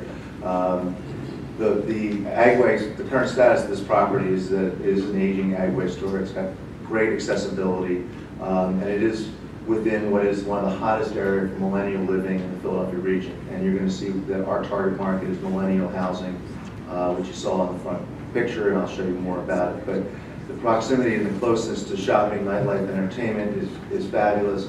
And in what we do predominantly at this point is focus both on senior and on millennial-based housing, apartments, and very highly amenitized spaces. But the fact of the matter is, its proximity right to and access on Matlock right to Westchester makes it a really great location. As we've talked about, the current permitted uses, laboratories, warehouses, storage, contractors, offices, etc., is the motel, hotel, and also mineral extraction. I don't know who's going to be extracting minerals, but it's permitted use there. So what is it that we're proposing? We're proposing a self-contained, highly amenitized, very technologically advanced, and socially integrated environment. It's a $30 million investment that would be into the municipality. It provides a lifestyle that meets the needs and wants of our demographic. It would generate upfront $1.4 million of fees to West Goshen Township, and estimated 8 times the annual real estate tax revenue compared to what the current use is. It also generates an additional $110,000 in annual tax revenue for West Goshen Township, the largest source being its EIT, and also $220,000 in tax revenues for the school district. Our project, as we stated, based upon the improvements that we would recommend that we would do in consideration of having this project be approved or added to permitted uses within the district, or text amendment, etc., would improve the traffic. We have little or no impact on schools, I'll show you that, and require little or no public services because we do all the work there. Everything's done there. So who is our target market? Our target market are sinks, stings, stinkies. Those acronyms are double income, no kids, single income, no kids, double income, no kids yet, single person households, and high income, low credit, and a lot of indecisive home buyers. What you are seeing in the world today, and in my business, I know, because I follow it for 30 years, is that you're seeing a change in the desire of the millennials to what they want, whether or not they want to buy or where they want to live. As a parent of millennial kids, I will tell you they love to share everything, and bottom line is they don't want to take care of anything. Anybody else have millennial kids around? Well, I am a millennial. Okay, well, do you? So The bottom line is that I don't want to categorize all millennials. I'm saying that there's a large majority of them, okay? But there are the millennials now, born between 1980 and 1995. There's 80 million folks. They are larger than the baby boomers. They have been most educated, but they do delay marriage and family on a predominant basis, not everybody. And they have, and again, I'm categorizing, I don't want to particularly say everybody, but a higher degree of debt with lower credit scores, and they like to share everything. So let me tell you a little bit about what Luxor is. This is what you're seeing in front of you, and what I have done with other municipalities, and I would welcome the opportunity here, is to invite the Planning Commission, the staff, and the board. I know it has to deal with sunshine laws and everything else, because I want to make sure that that's handled. But to invite you to see this site that we have finished. We completed our first Luxor brand. It's in the municipality of Norristown on the edge of Plymouth Meeting. That's it right there. We opened it in the beginning of the year, 2017. This one is 157 units on a smaller parcel than what we're proposing here. And to date, we have over 107 leases out of 157 in 5 months. You can go online, Luxor.com. I'm sorry, LuxorApartments.com. We couldn't get Luxor.com because there's a big hotel in Las Vegas that has it. You can look at it, you can see the reviews, you can see what people are saying about it. It's really something pretty special. So we would welcome that opportunity if there's a desire to go see it from anybody from the township. What it has is that you have this shows the southern exposure from below, from the pool. This is the inside courtyard area. Your appealing social spaces and lobby lounge, and I'll get into that a little bit more in a second. Rick, I really like this point. I know, it's really good. So some of the amenities that we'll have there is the fitness center.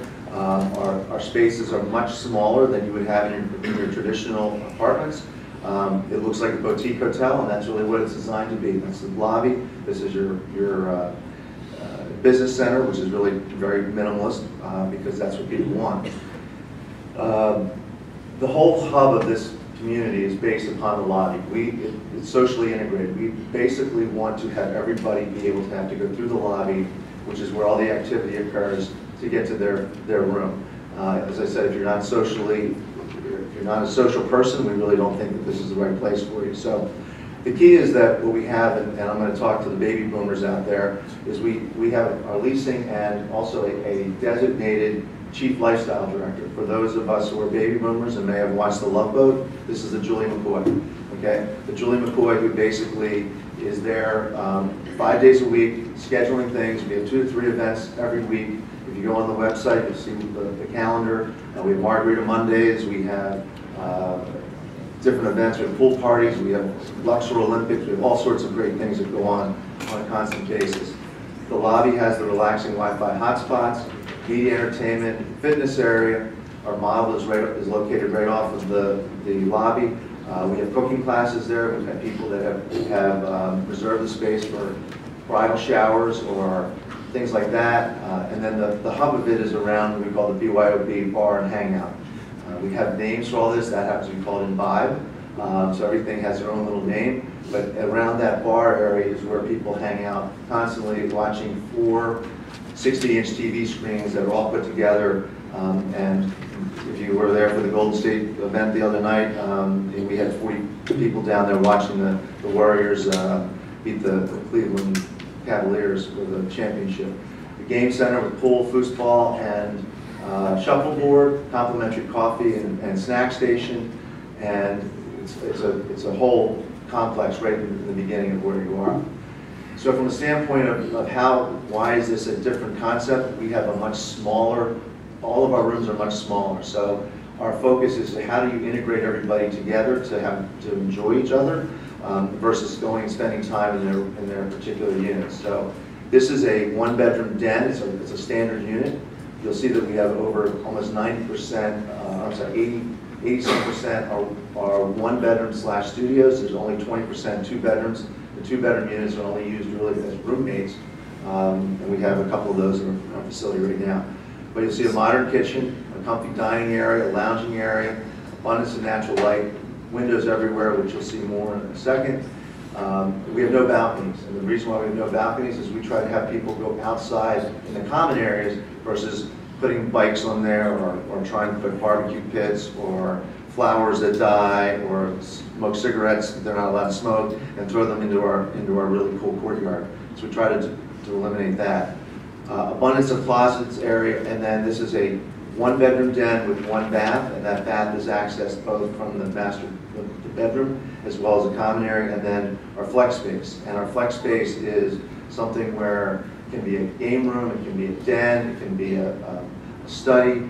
And I'll show you in the future, we have, in our building right now, we have absolutely 0 school-age children that are there. So we say that Luxor is not a place for school-age children, a place for making babies. So, and you know, our tenants seem to like that concept. If you look at it from an outdoor amenities, this is an infinity pool that looks out over top of the world in our property. Tiered gathering areas with tables and chairs, and this last weekend when it was so hot, the place was mobbed with folks just sitting out there, and it's not a lap pool, it is a dipping pool. So people can just hang out and jump in. And then access points, those chairs, we call that area sway. You actually have people sit there with their computers or iPads at night, in the afternoon, and just hang out. The building itself is basically a square donut. So within the middle of the square donut is our courtyard. And our courtyard is right off of the lobby area and also off of where the pool comes in. And in that particular area, you have a fire pit gathering area. You have a all-season pergola with seating because people are grilling all the time. We have different residents who basically bring their food down at night and they grill and they take it right back up to their particular unit versus this is much different than your garden apartment style community where you have a community center and those folks would have to go to that community center to have these activities or to grill and come back. Ours is right there, so it's just like a boutique hotel. And then in this particular building, we have a bocce court and putting green, and we do the same thing. It's been highly successful. We put underground, we call it under building garage, so that you'll see that there's limited outside parking, but most of the parking is underneath the building. So it's a podium construction with concrete and then wood construction over top of that. And that's what a typical looks like in the basement.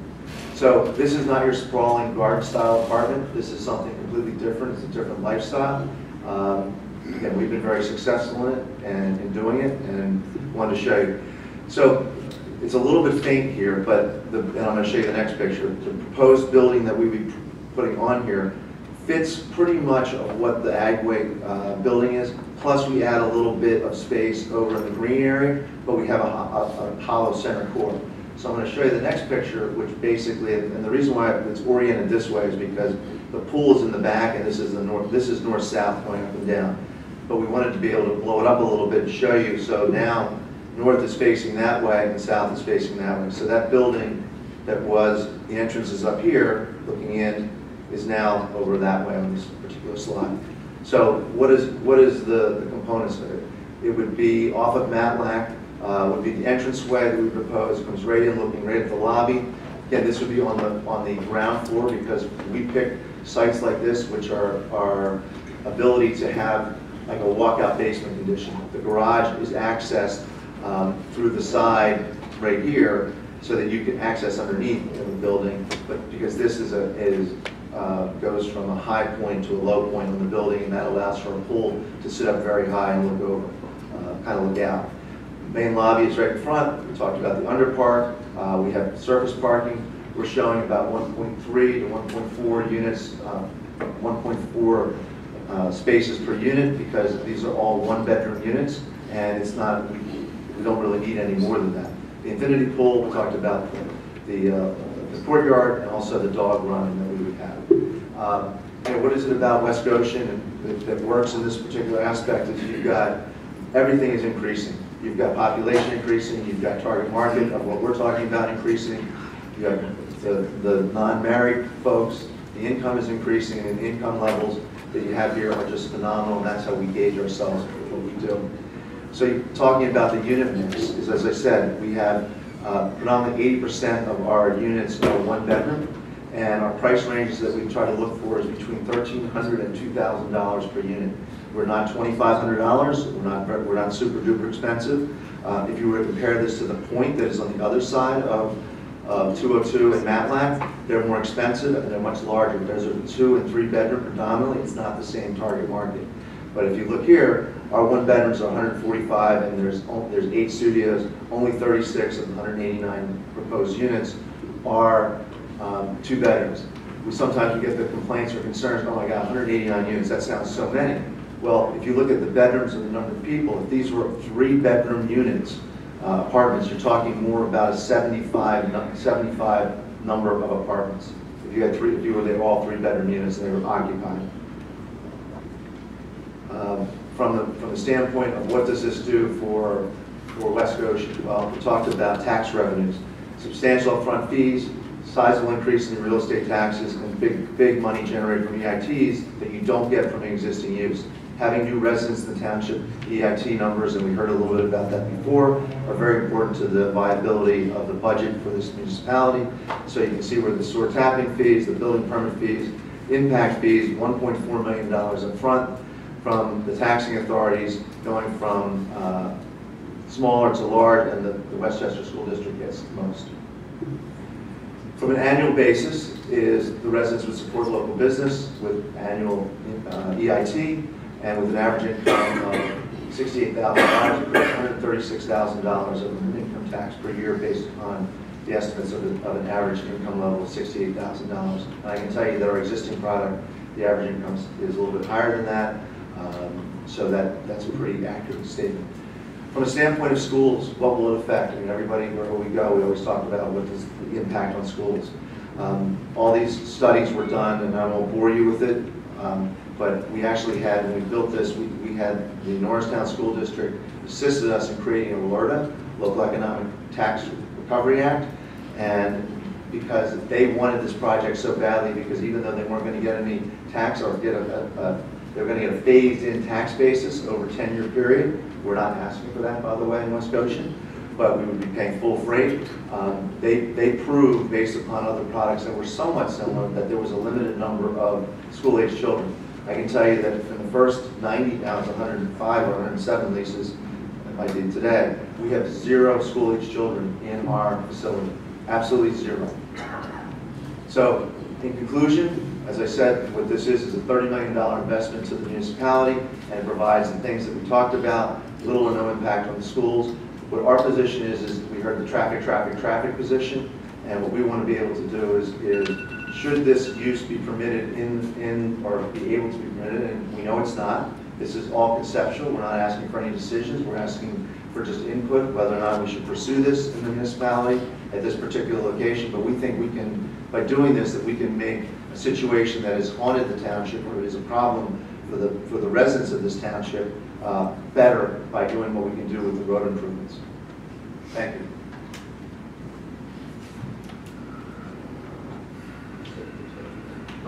If there are no questions, perhaps there are, but at this point, the question may beg, where do we go from here?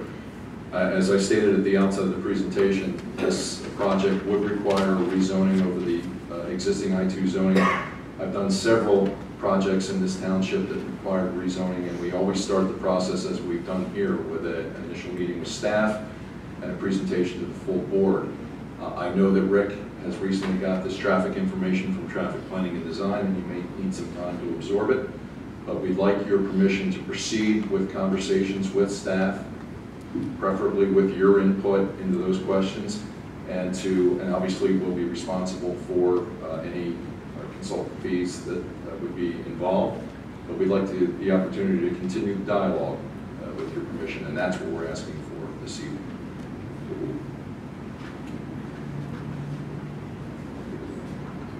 I did have several questions, but I don't know, since we're running a little late, maybe we could direct them later. But one quick question. You said 189 units? Yes. Out of those units, how many are you going to rent? How many are you going to sell? They're all rented. It's all multifamily. It's all rental. So due to the proximity to the university, and inevitably I imagine you're going to get a lot of college students. You know what? We don't really. I mean, in the 1250 to our zoning wouldn't allow students anyway. Okay. And students aren't paying $1,500 a month for a one-bedroom. Some of them are. Some of them are. We also have from a standpoint, you have to be 20, we have a 21-year-old rule also. So there could be the possibility that somebody that is over 21, okay, I don't know whether it got through that way, but they have to be over 21 to occupy a unit, because we do have we don't serve alcohol, but there is alcohol on the premises, and we very strict about that. We have a code of conduct that people have to sign, etc. Okay. But right now, you only allow student homes in the R4 district. Right. And this is not zoned R4. That's great. So with your traffic studies, I'm curious, and you see 189 units, has there been any approximation, any studies about how many cars that were put out there? I'm going to defer to our traffic engineer. It's approximately 100 vehicles, 100 trips, and that's about 50 in, 50 out. Peak hour, during the peak hour, during a 1 hour period in the morning and a 1 hour period in the evening. It will be roughly 50 vehicles in, 50 vehicles out. You got 189 units, but you're saying... But not everyone leaves in a 1 hour period. I'm not talking about cars, I'm not talking about peak hours back and forth. I'm saying, did you do any studies that would... I mean, I would imagine... Yeah. Okay, I'm sorry. I saw you said that traffic. From a standpoint of cars, we have in our 100+ units that we have leased already, we're averaging 1 car per unit, so to speak. So it's fair to say about 189 cars? Yes, and we've shown we have like 255 spots. Okay. And when you showed a picture of the traffic improvements, and I noticed that the wording was improved traffic operations. Does that necessarily mean that it's improving the traffic situation? So I understand that you're proposing the possibility of putting a left-hand turn light there, but with this increased traffic, and when you say improved traffic operations, does that equate to improved traffic flow? Yes, that's exactly what we mean. The studies that we will file, we've only looked at this on a preliminary basis, but we feel comfortable enough that the results of the preliminary analysis shows that with the improvements that we have proposed at this time, with the traffic that basically there's going to be some trade-off of traffic, because it's not completely brand new traffic that we're generating here. There's going to be a credit, if you want to call it that. With that increased traffic, the amount of increased traffic, and with the improvements, we still believe that the intersection, we can provide enough improvements that will improve the flow. When I say the flow, that means the queuing on Matlack Street, the operation of the intersection, getting vehicles through the intersection more efficiently, and most importantly, safely, and providing good access and safe access from all of the driveways that are on Matlack Street. And that's not only on this side, but technically on the eastbound side too, which it's an overall intersection improvement, not just one approach. Okay, so what you're basically saying is, in layman's terms, that you believe that with this project and your proposed traffic improvements, that this is going to be for a resident who's already living there, which is our big concern, this is going to be a much better traffic flow situation than what they currently have today. And I mean, like, if the average time waiting to turn left on the 202 is 3 minutes and 4 cycles of the light, basically you're saying, no, that's going to improve. It's going to improve, yes.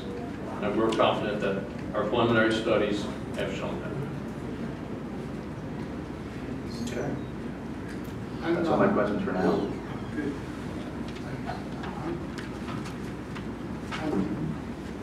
I'm looking more favorably towards this with regards to another hotel.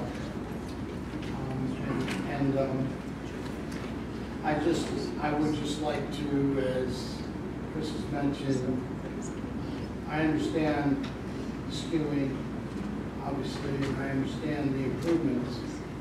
I would, in your pursuit, during that process, I would like to physically look at numbers as a comparison to existing versus. I know that you're very busy up there, and I understand it would be less here, and but a better use might be versus hotel. So I'd like to see actual numbers. You'd like to see what we're numbers, actual traffic numbers. Yeah. It's important for the board to get a full report. look at that and then provide questions back to Rick that Mr. Richardson can answer? We could provide, with that, again, we have to provide a full study that supports this land use that we're proposing. With that, we can certainly provide the board with a comparison of this land use with other land uses that are permissible under the current zoning. As we said, there are other uses that could generate more trips. Oh, yeah. And also there are the types of vehicles too. I mean, you could have a warehouse or a manufacturing that would generate more trucks, which I think people would frown on compared to passenger vehicles when you compare the two. So again, we could certainly provide you with any bits of information that the township needs to make a good decision, a wise decision that fits your needs from the township. Will the property be sprinklered? Yes. Yes. I propose a little bit more time to kick this around. We're not looking for anything other than to get to move forward. And again, I really think that the best thing, and it doesn't have to be everybody, but if there was a possibility to be able to get people, it's not like I can show PowerPoint presentations and slides all night long, okay? Having you go actually see the site and see what would be there, I think would really, if it's possible, and maybe there's a couple of folks that would be able to do that. We're having to bring a van down, and it's not really that far because it's right up 202 to get there, and that really tells a story. I would like to pursue it far enough to get this more specifics. Yeah, get more information. I think a gentleman back there had a question. I did. Want me to come?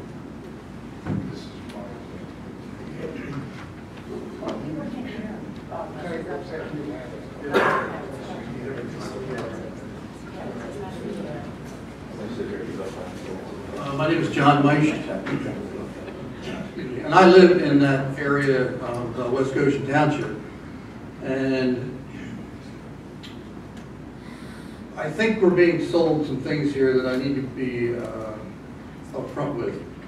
For the board in particular, don't be swayed by 1.4 million.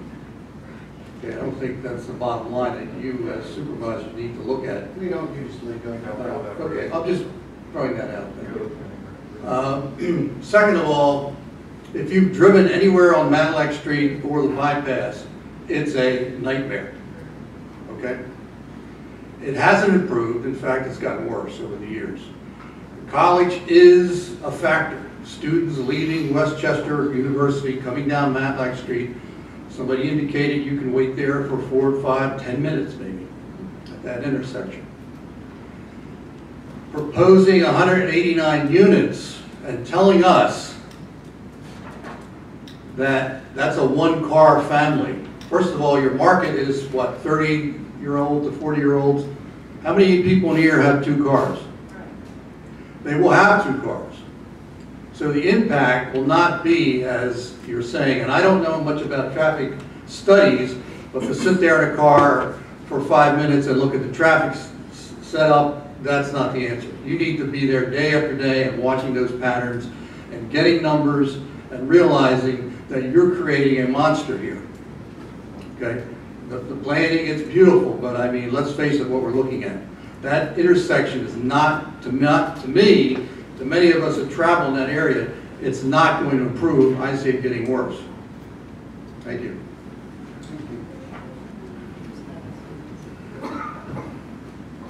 Right up.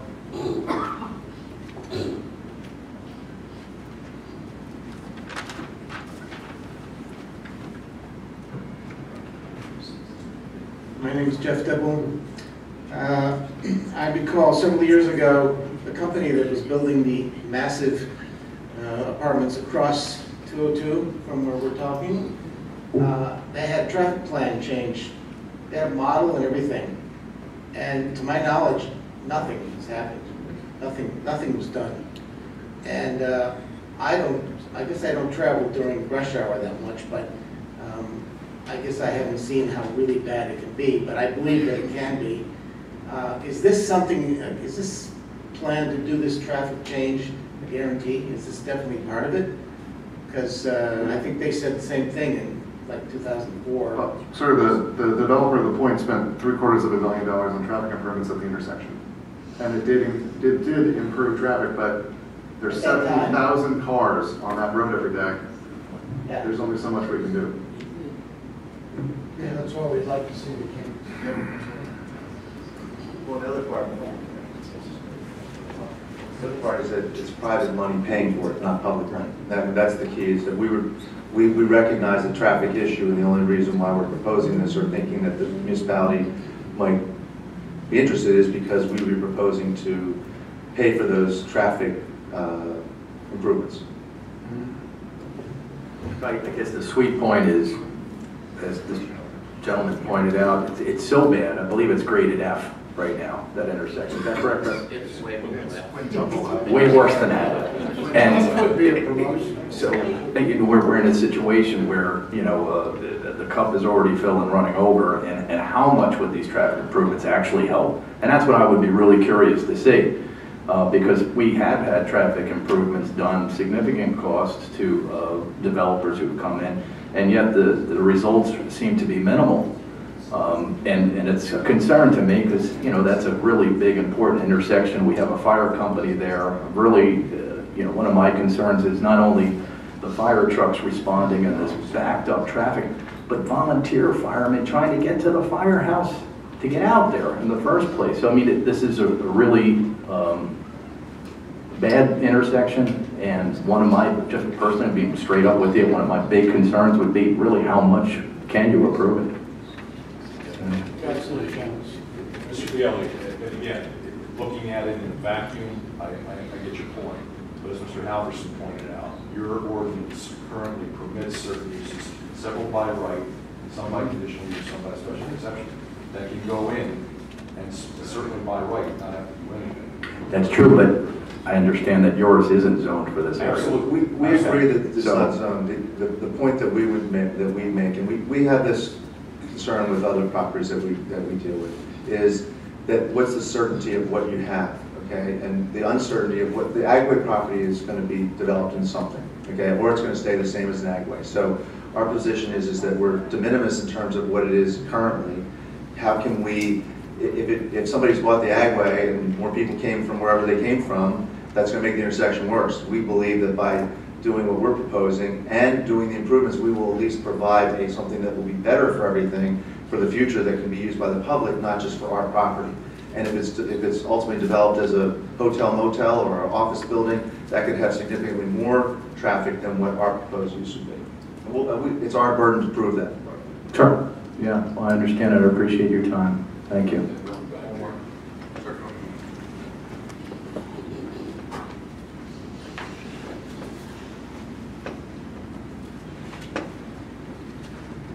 My name is Jeff Siegfried. I own the property directly across the street from this proposed property, and also a building 20 Haggerty, which is down the street on Haggerty. So I'm on Haggerty on the corner. This is the first I've heard of this. I just happen to be here, but I support it. I think that I would support it. I think that it improves the area. I think it's a bad. I can attest to it being a very difficult intersection. I have a lot of people that come to work every day and leave every day on that intersection. It's difficult. Improvements are improvements. I think you have additional cars maybe, but the improvements will help in general. And I think it's an improvement to the area, and I think that we all should support that.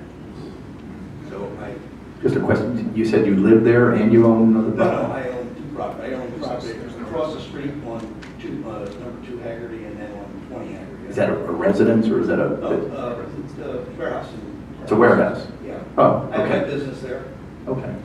I wasn't sure. I didn't hear you correctly. I just wanted to make sure. So I would ask the board to consider that and give that consideration. Okay. I'd like to see you move forward. Come back with good answers. I'm taking that's the consensus, so. Yeah, I definitely need to see more numbers. I know the use by right, and I'd like to see whether there could be actual number improvements or not. But that volume is just off there.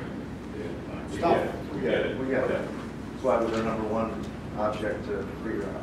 Yeah. Thank you. We appreciate your time. Thank you. Mr. Chairman, if I may, if we could move Ms. Gagne ahead of the discussion of possible adoption of agenda number 14 for 2017. She has a presentation to make. She's been here. It's a shame that these gentlemen are leaving.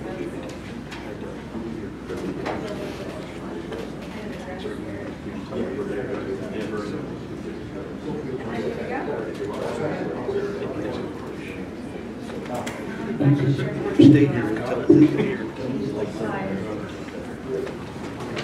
I'd like to stay here. Thank you, is it Mr. Westrom? First of all, I think I should apologize to everyone in the audience. I kind of lost my cool earlier in the meeting. I understand the frustration of many of the residents here for many different reasons.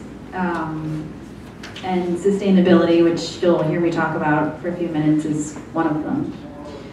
I just wanted to introduce myself. I'm 28 years old. I was born in Westchester and grew up here. My grandfather is John Duffy. I don't know if any of you know him.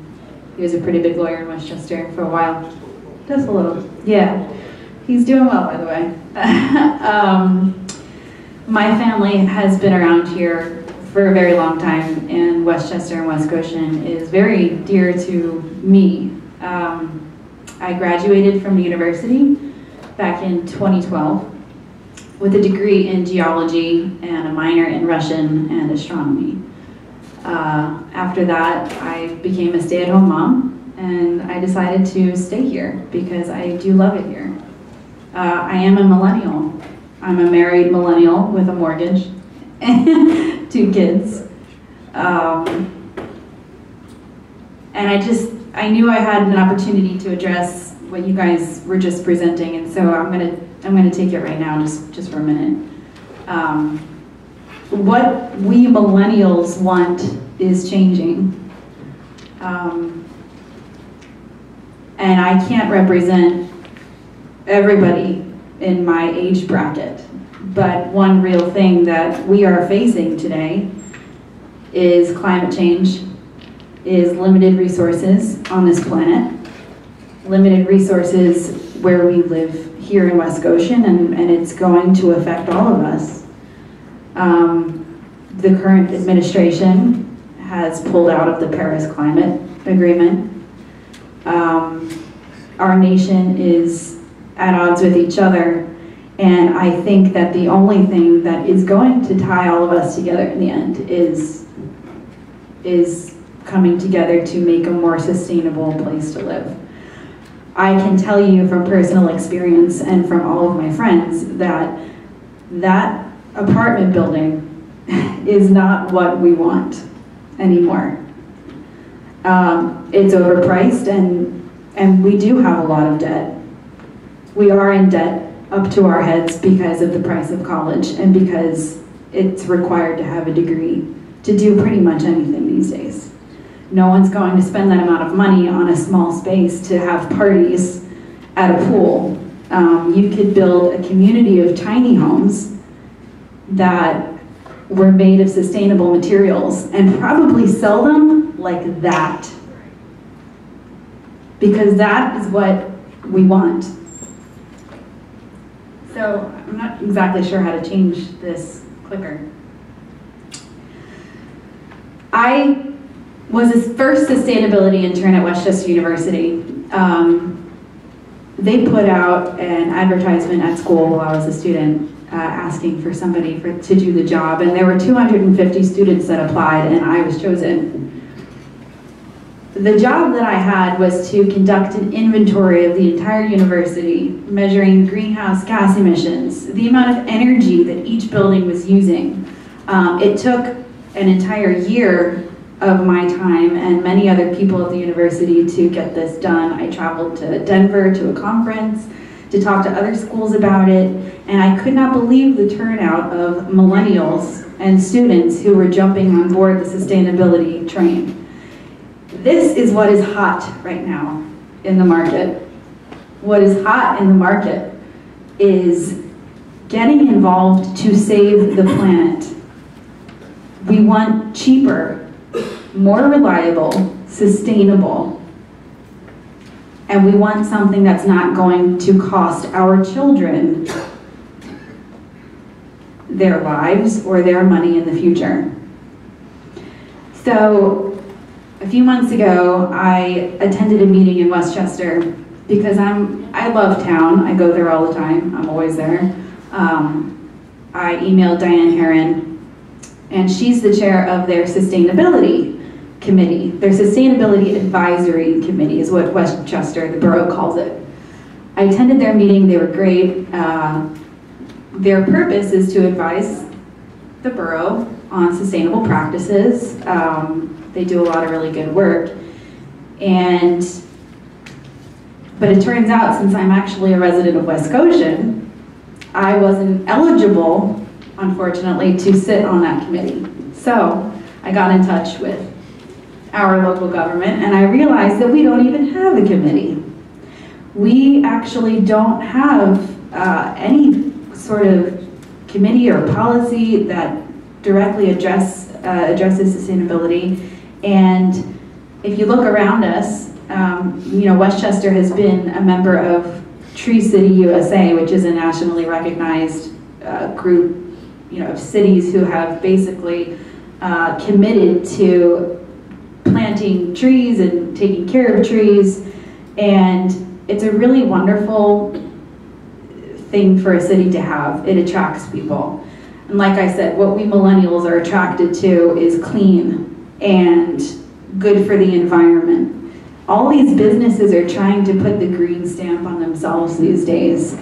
And I think that the future of West Goshen should be to do the same thing. If what we want is a forum where we can reach our government, where we can reach the Board of Supervisors, we should have a Facebook page, and I actually created one. I created one a few weeks ago. I went on to Facebook, which I'm very actively a part of, and I typed in West Goshen Township and nothing came up. I saw East Goshen Township, I saw Westchester Borough, I saw West Town. And so I thought to myself, well, what's stopping me? And so I created a page, and so far I get about 3 new likes and follows every day from residents. People who are now posting things that a kid has lost at the park. A kid lost his Game Boy. I have it, reaching out, talking to each other, opening up that forum, allowing residents to talk. And a topic like sustainability is something that could bring everyone together. So, can you just switch to the next slide? That little picture right there, the Chester County is ready for 100% renewable energy, actually comes from the Sierra Club. I'm not sure how many of you are familiar with the Sierra Club, but it's actually a national organization, nonprofit, that promotes environmentally sustainable living. And the CEO, I guess, or whoever's at the head of that thing, actually is a graduate of Westchester. He spoke at my graduation. You have the East Goshen Farmers Market, which is very successful. People get excited about going to it at the park. You have Pete's Produce in Westtown that really works with a lot of people in local agriculture doing really amazing things. West Goshen has an incredible ability to become a leader, not just a follower in sustainability. We have the opportunity to actually do things that people around us haven't done yet, that aren't doing. And if you could just move to the next slide, please. So there's a website if you want to write it down, if you want to go to it. It's called Sustainable Cities Institute.org, I believe. And they have actually a complete guide for local governments. 4 PDFs with steps on how to achieve creating a sustainability plan. a climate plan. This is what is gaining heat. It's popular. It's happening all over the country in every city. Large cities, small cities. This city can do it, and I think that we're the perfect model city to do it. The first step, obviously, would be creating a sustainability committee that would deal with all of these issues, and I'm basically sitting here begging you to be a part of that.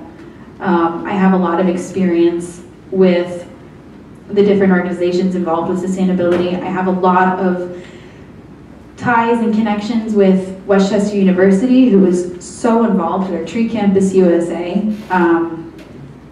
And I sat on that committee for 4 years. And I recently paid a visit to Carolyn Comida and talked with her about this, and she is completely 100% on our side and ready to do whatever she has to make this also move forward. Simple steps we can do is to become a certified Tree City USA. I sent that information over to Mr. Lalonde, so you might have that. But other things that we need to think about, because this is what millennials want, and I am telling you, it is the truth. We want gardens, we want beauty, we don't want steel, sleek, expensive and overpriced fake stuff. We want things that are going to be good for the environment. We're getting rid of our cars, we're riding bikes, we're getting hybrid cars. We're, talk about minimalism. Minimalism doesn't mean an empty apartment. Minimalism means moving into a broken down bus in the middle of the forest and upgrading it, and making it your own. That's what's cool, and that's what we want. And we want to travel. We don't want to throw our money into an apartment. People want to live at home longer so that they can pay off these $150,000 debts that they have.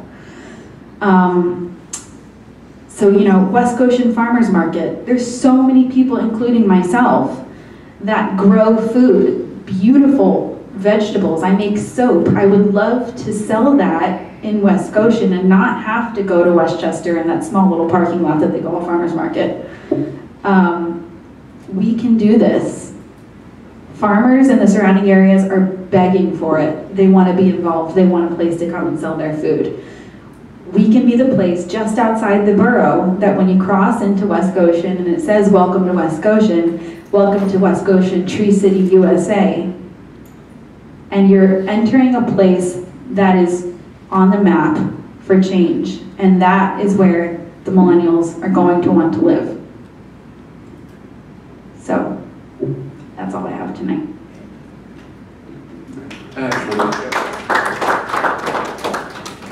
Ashley, I had a question for you. Yeah. Are you familiar with the farmer's market that's down off of Matlock Street? Which farmer's market are you talking about? The artisan, sorry. It's the Artisan Exchange? Yeah. Yeah, I've heard about that one, yeah. Have you been there? I have not. Try it. It's good. That's That's good. in West Goshen. Okay. Well, it's funny because I haven't heard about it. You know what I mean? Everyone talks about the Westchester Farmers Market and even the East Goshen Farmers Market, and I just learned about the Artisan Exchange 2 days ago. Okay. Thanks. Thank you.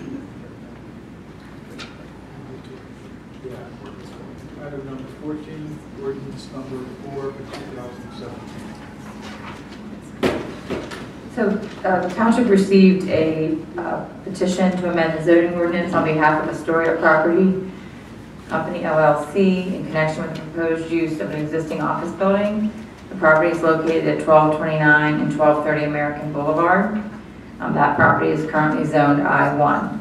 The petitioner proposed to utilize the existing building for an ambulatory care center, which offers temporary lodging for those recovering from medical services that will be performed at the ambulatory care center. They propose to amend the zoning ordinance to allow an ambulatory care center as a permitted use in the I-1 zoning district. The applicant's council prepared a zoning amendment.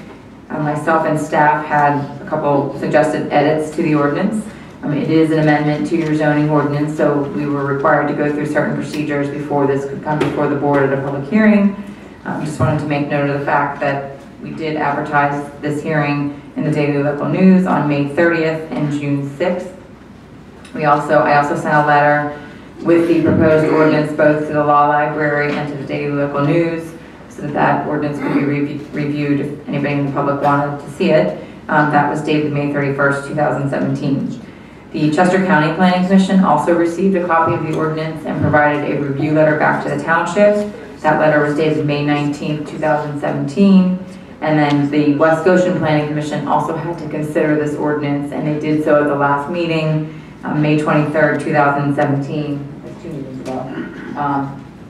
May meeting. And recommended that the board adopt the amendment. So I know that there are people in the audience that are here representing the applicant, as well as the applicant came from great distance. I think they're based out of Denver. So they are here to answer any questions. I think they were at your last meeting. I think the board understands as far as what use is being proposed there. If the public was not here, the user of the building would be, they provide joint replacement, primarily joint replacement. And they offer the ability for people that have those surgeries or the outpatient surgeries conducted at the property to be able to stay for a maximum of 72 hours, because then they have the proper care to be able to encourage people to get up and move. So the current ordinance would not allow that use within this district. What's being proposed is that we simply amend the definition of the use and allow it within the I-1 zoning district as a by right use. So that's what's proposed. Any questions? I'll make the motion that we adopt it. I just had one question. How many patient units are you forecasting for this? 6. 6, just 6. Okay, so thank you. Those places are usually small. Yeah. Less than 10. Just curiosity, what is being used for now? Vacant. It's empty, it's right next to the elevator museum. Phil and I went out last week. It's already near the helicopter museum. Right next to it. I know where to go if I need a hip replacement. I'll second. Okay. Any questions from the audience? Okay, we have first and second. All in favor? Aye. Thank you.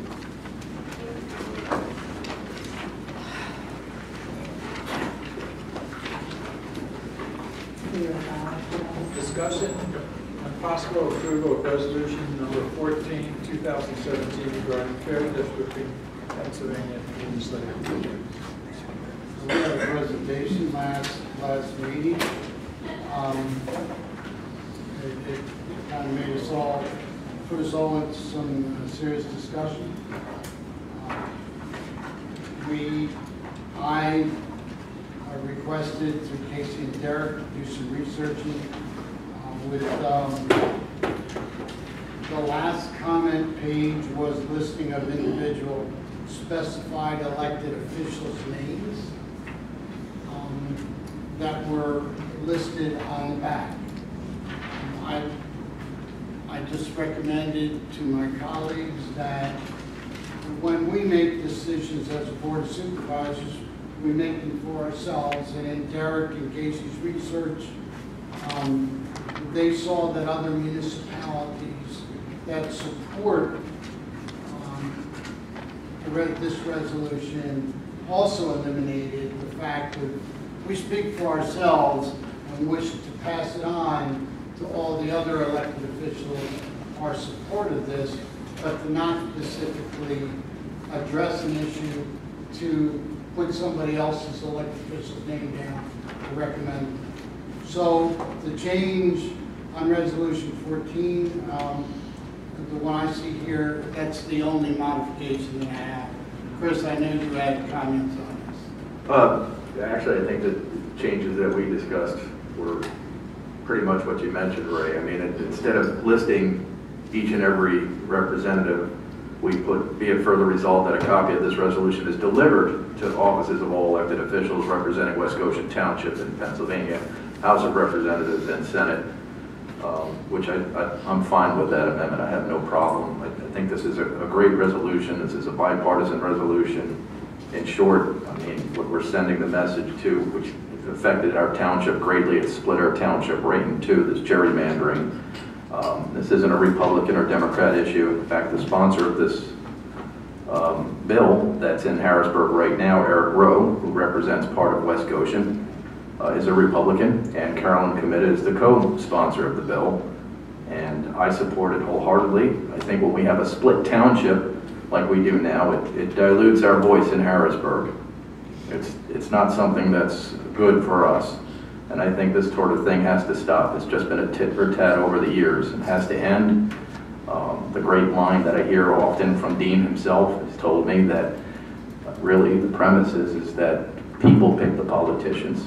The politicians shouldn't pick the people. So I'm for this resolution, and I'm okay with your revision, Ray. Do you have a motion? A motion to accept and approve the resolution 14-2017. I'll second. Any questions from the public? Okay. All in favor? Aye.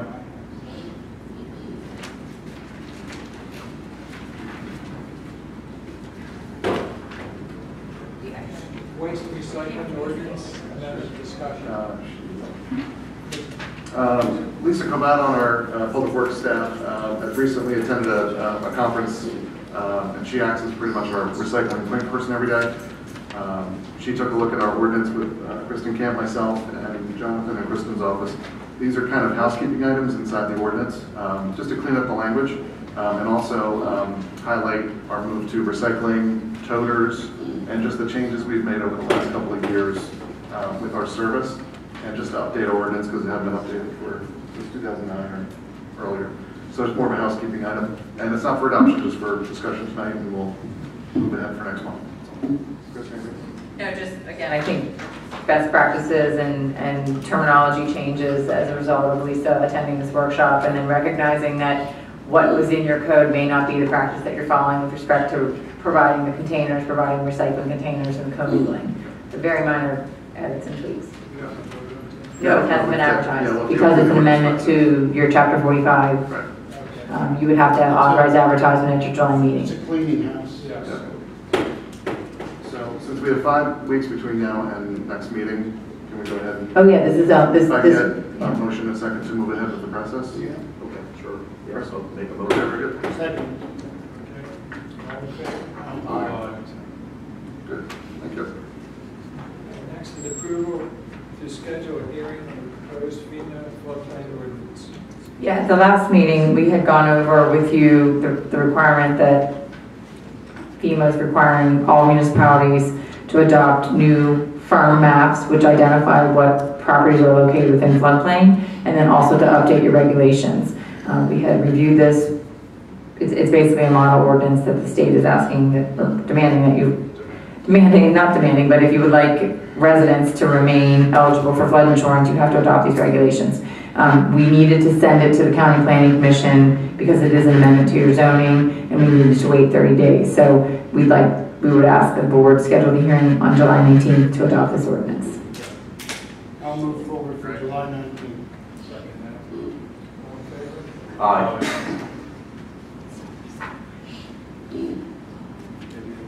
The next one, the township received an application, conditional use application. Give me 1 second, I'll pull it out. Worldwide Power Sports LLC. They'd like to occupy the front of the existing structure at 315-12 West Town Road to be utilized for motorcycle sales and the operation of a repair shop for the motorcycles as an accessory use. This is permitted by conditional use under section 8496F2 of the West Goshen Code. There will be no exterior changes to the building. Everything will be done within inside of the building. This is Indian Motorcycles, is that the name of that? Yeah, that's the previous one. Right. So it's going to become an Indian motorcycle dealership. And this is zoned MPD. This was part of the reason why when we, a pretty recent zoning amendment, we were looking at all of the properties along West Town Road. There were 4 that had not been part of the MPD district. So the board did amend that, and that was at the request of this particular property owner that would like to lease this space for this use. The board could hold the public hearing as part of the July 19th meeting if it wanted to. I'll make a motion for July 19th. Aye. So we will advertise it for that night. Dwight, you're up. Come on up. Get documentation, we got a hearing too. A hearing too. No, Hi, I'm Doug White, West Goshen Township. I have an email here that I received on May 19th. It's a little bit related to the election. And it's a little bit, but I don't want this to be any kind of campaign thing, but well, you're going there. You're crossing over. You're going there. And you're on my party, you know? I know. But is it okay? I don't know what the substance of I the email think, is. why don't you do this? Why don't you show it to the township manager Just read it quickly. and Defaming or slandering. and save the problems that we could end up here. Is that fair, Chris? I don't know what to. You need to lie. I would not recommend this be read into the record. I'm sorry, Casey, I can't hear you. I would not recommend this be read into the record. This is strictly political. It's up to the board. I don't, if you said so, I don't want a political body. I wouldn't mind if you submitted that for the review of the board, but I wouldn't recommend that. Oh, why don't you forward it to the board? Doug, Can you paraphrase for it, Doug, what it is? I mean, is it something political like a campaign thing, or is it an opinion? Well, it was a resident who was glad to see that I ran, and lots of praises for Dad, my father. And basically, they go on and on saying how they love my dad. And you do too. It's good. Absolutely. And I think a lot of residents feel this way. And I think it's well known the way that we are here. For those that serve, it feels the same way. Absolutely. You know, but it's. That was a good response. Okay, so Forward it to me, and I'll send it to the board. Forward it to the board. Okay. Before we open here, we got. Any other business? Yeah. What? You go first. Yeah, Margie. Oh, I'm sorry. Ladies before John. Okay. Really? Smart aleck. Okay. Hi, thank you. About 2 weeks ago, Aqua came out to my neighborhood and rendered our 2 fire hydrants out of service. They turned them off. And fortunately, I was leaving my neighborhood when the Aqua service truck was still there, and I asked him what he was doing. And he said that he shut them off because we hadn't paid. So the neighborhood has been there 7-8 years. I figured we got fire service and fire hydrant service from the township. It's private street. We don't pay for fire hydrants on private street. So, Is that a homeowner's situation? Absolutely.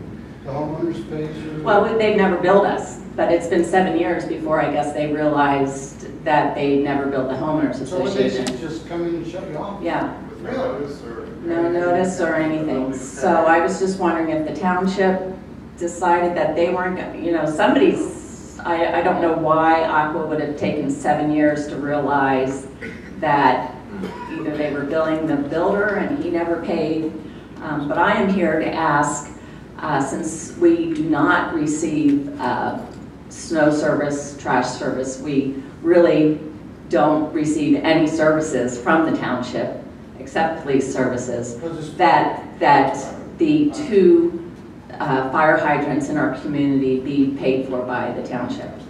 And why I'm asking that, public hydrants are charged at $17 a month, private hydrants $55 a month, so $110 a year. So basically, are you saying, say like the arbors, are you saying every single one they pay. Private service, absolutely.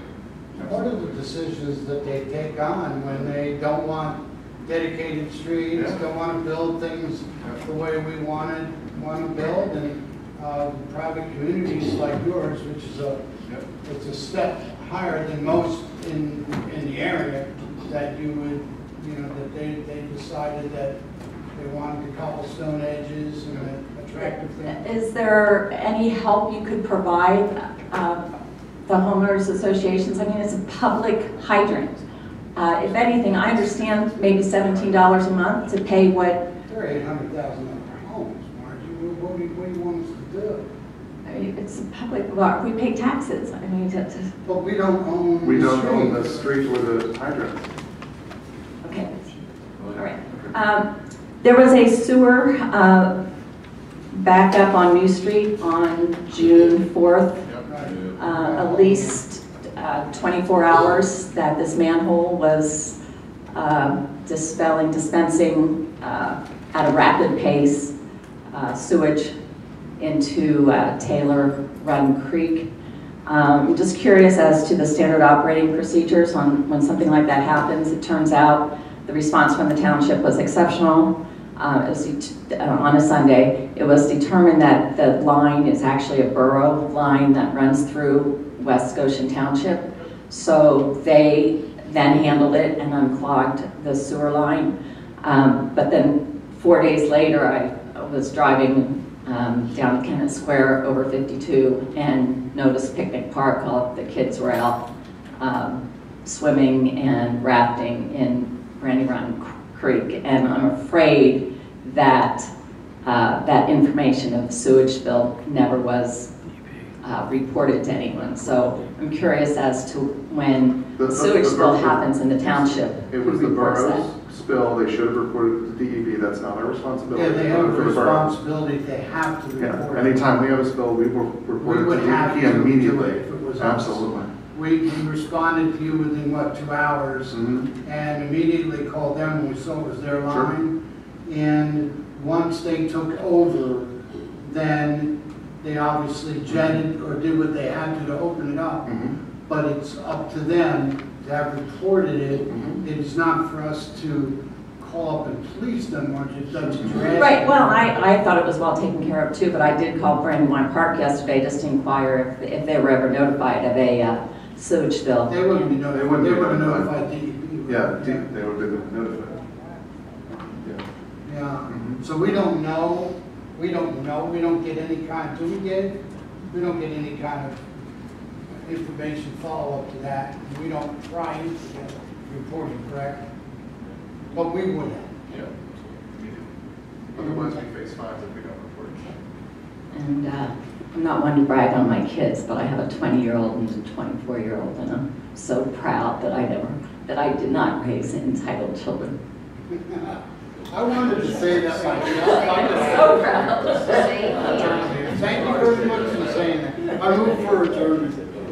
I second that. I had one other thing. I would like to recognize Flag Day, which was today.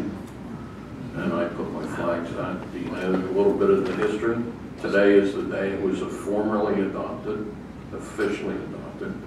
And that the star, the blue with the 13 stars in it, specifically was noted in the proclamation that it was a new constellation being born. So that was our flag. That started in Dayton, California. Yeah. Oh, yeah. I did. Can we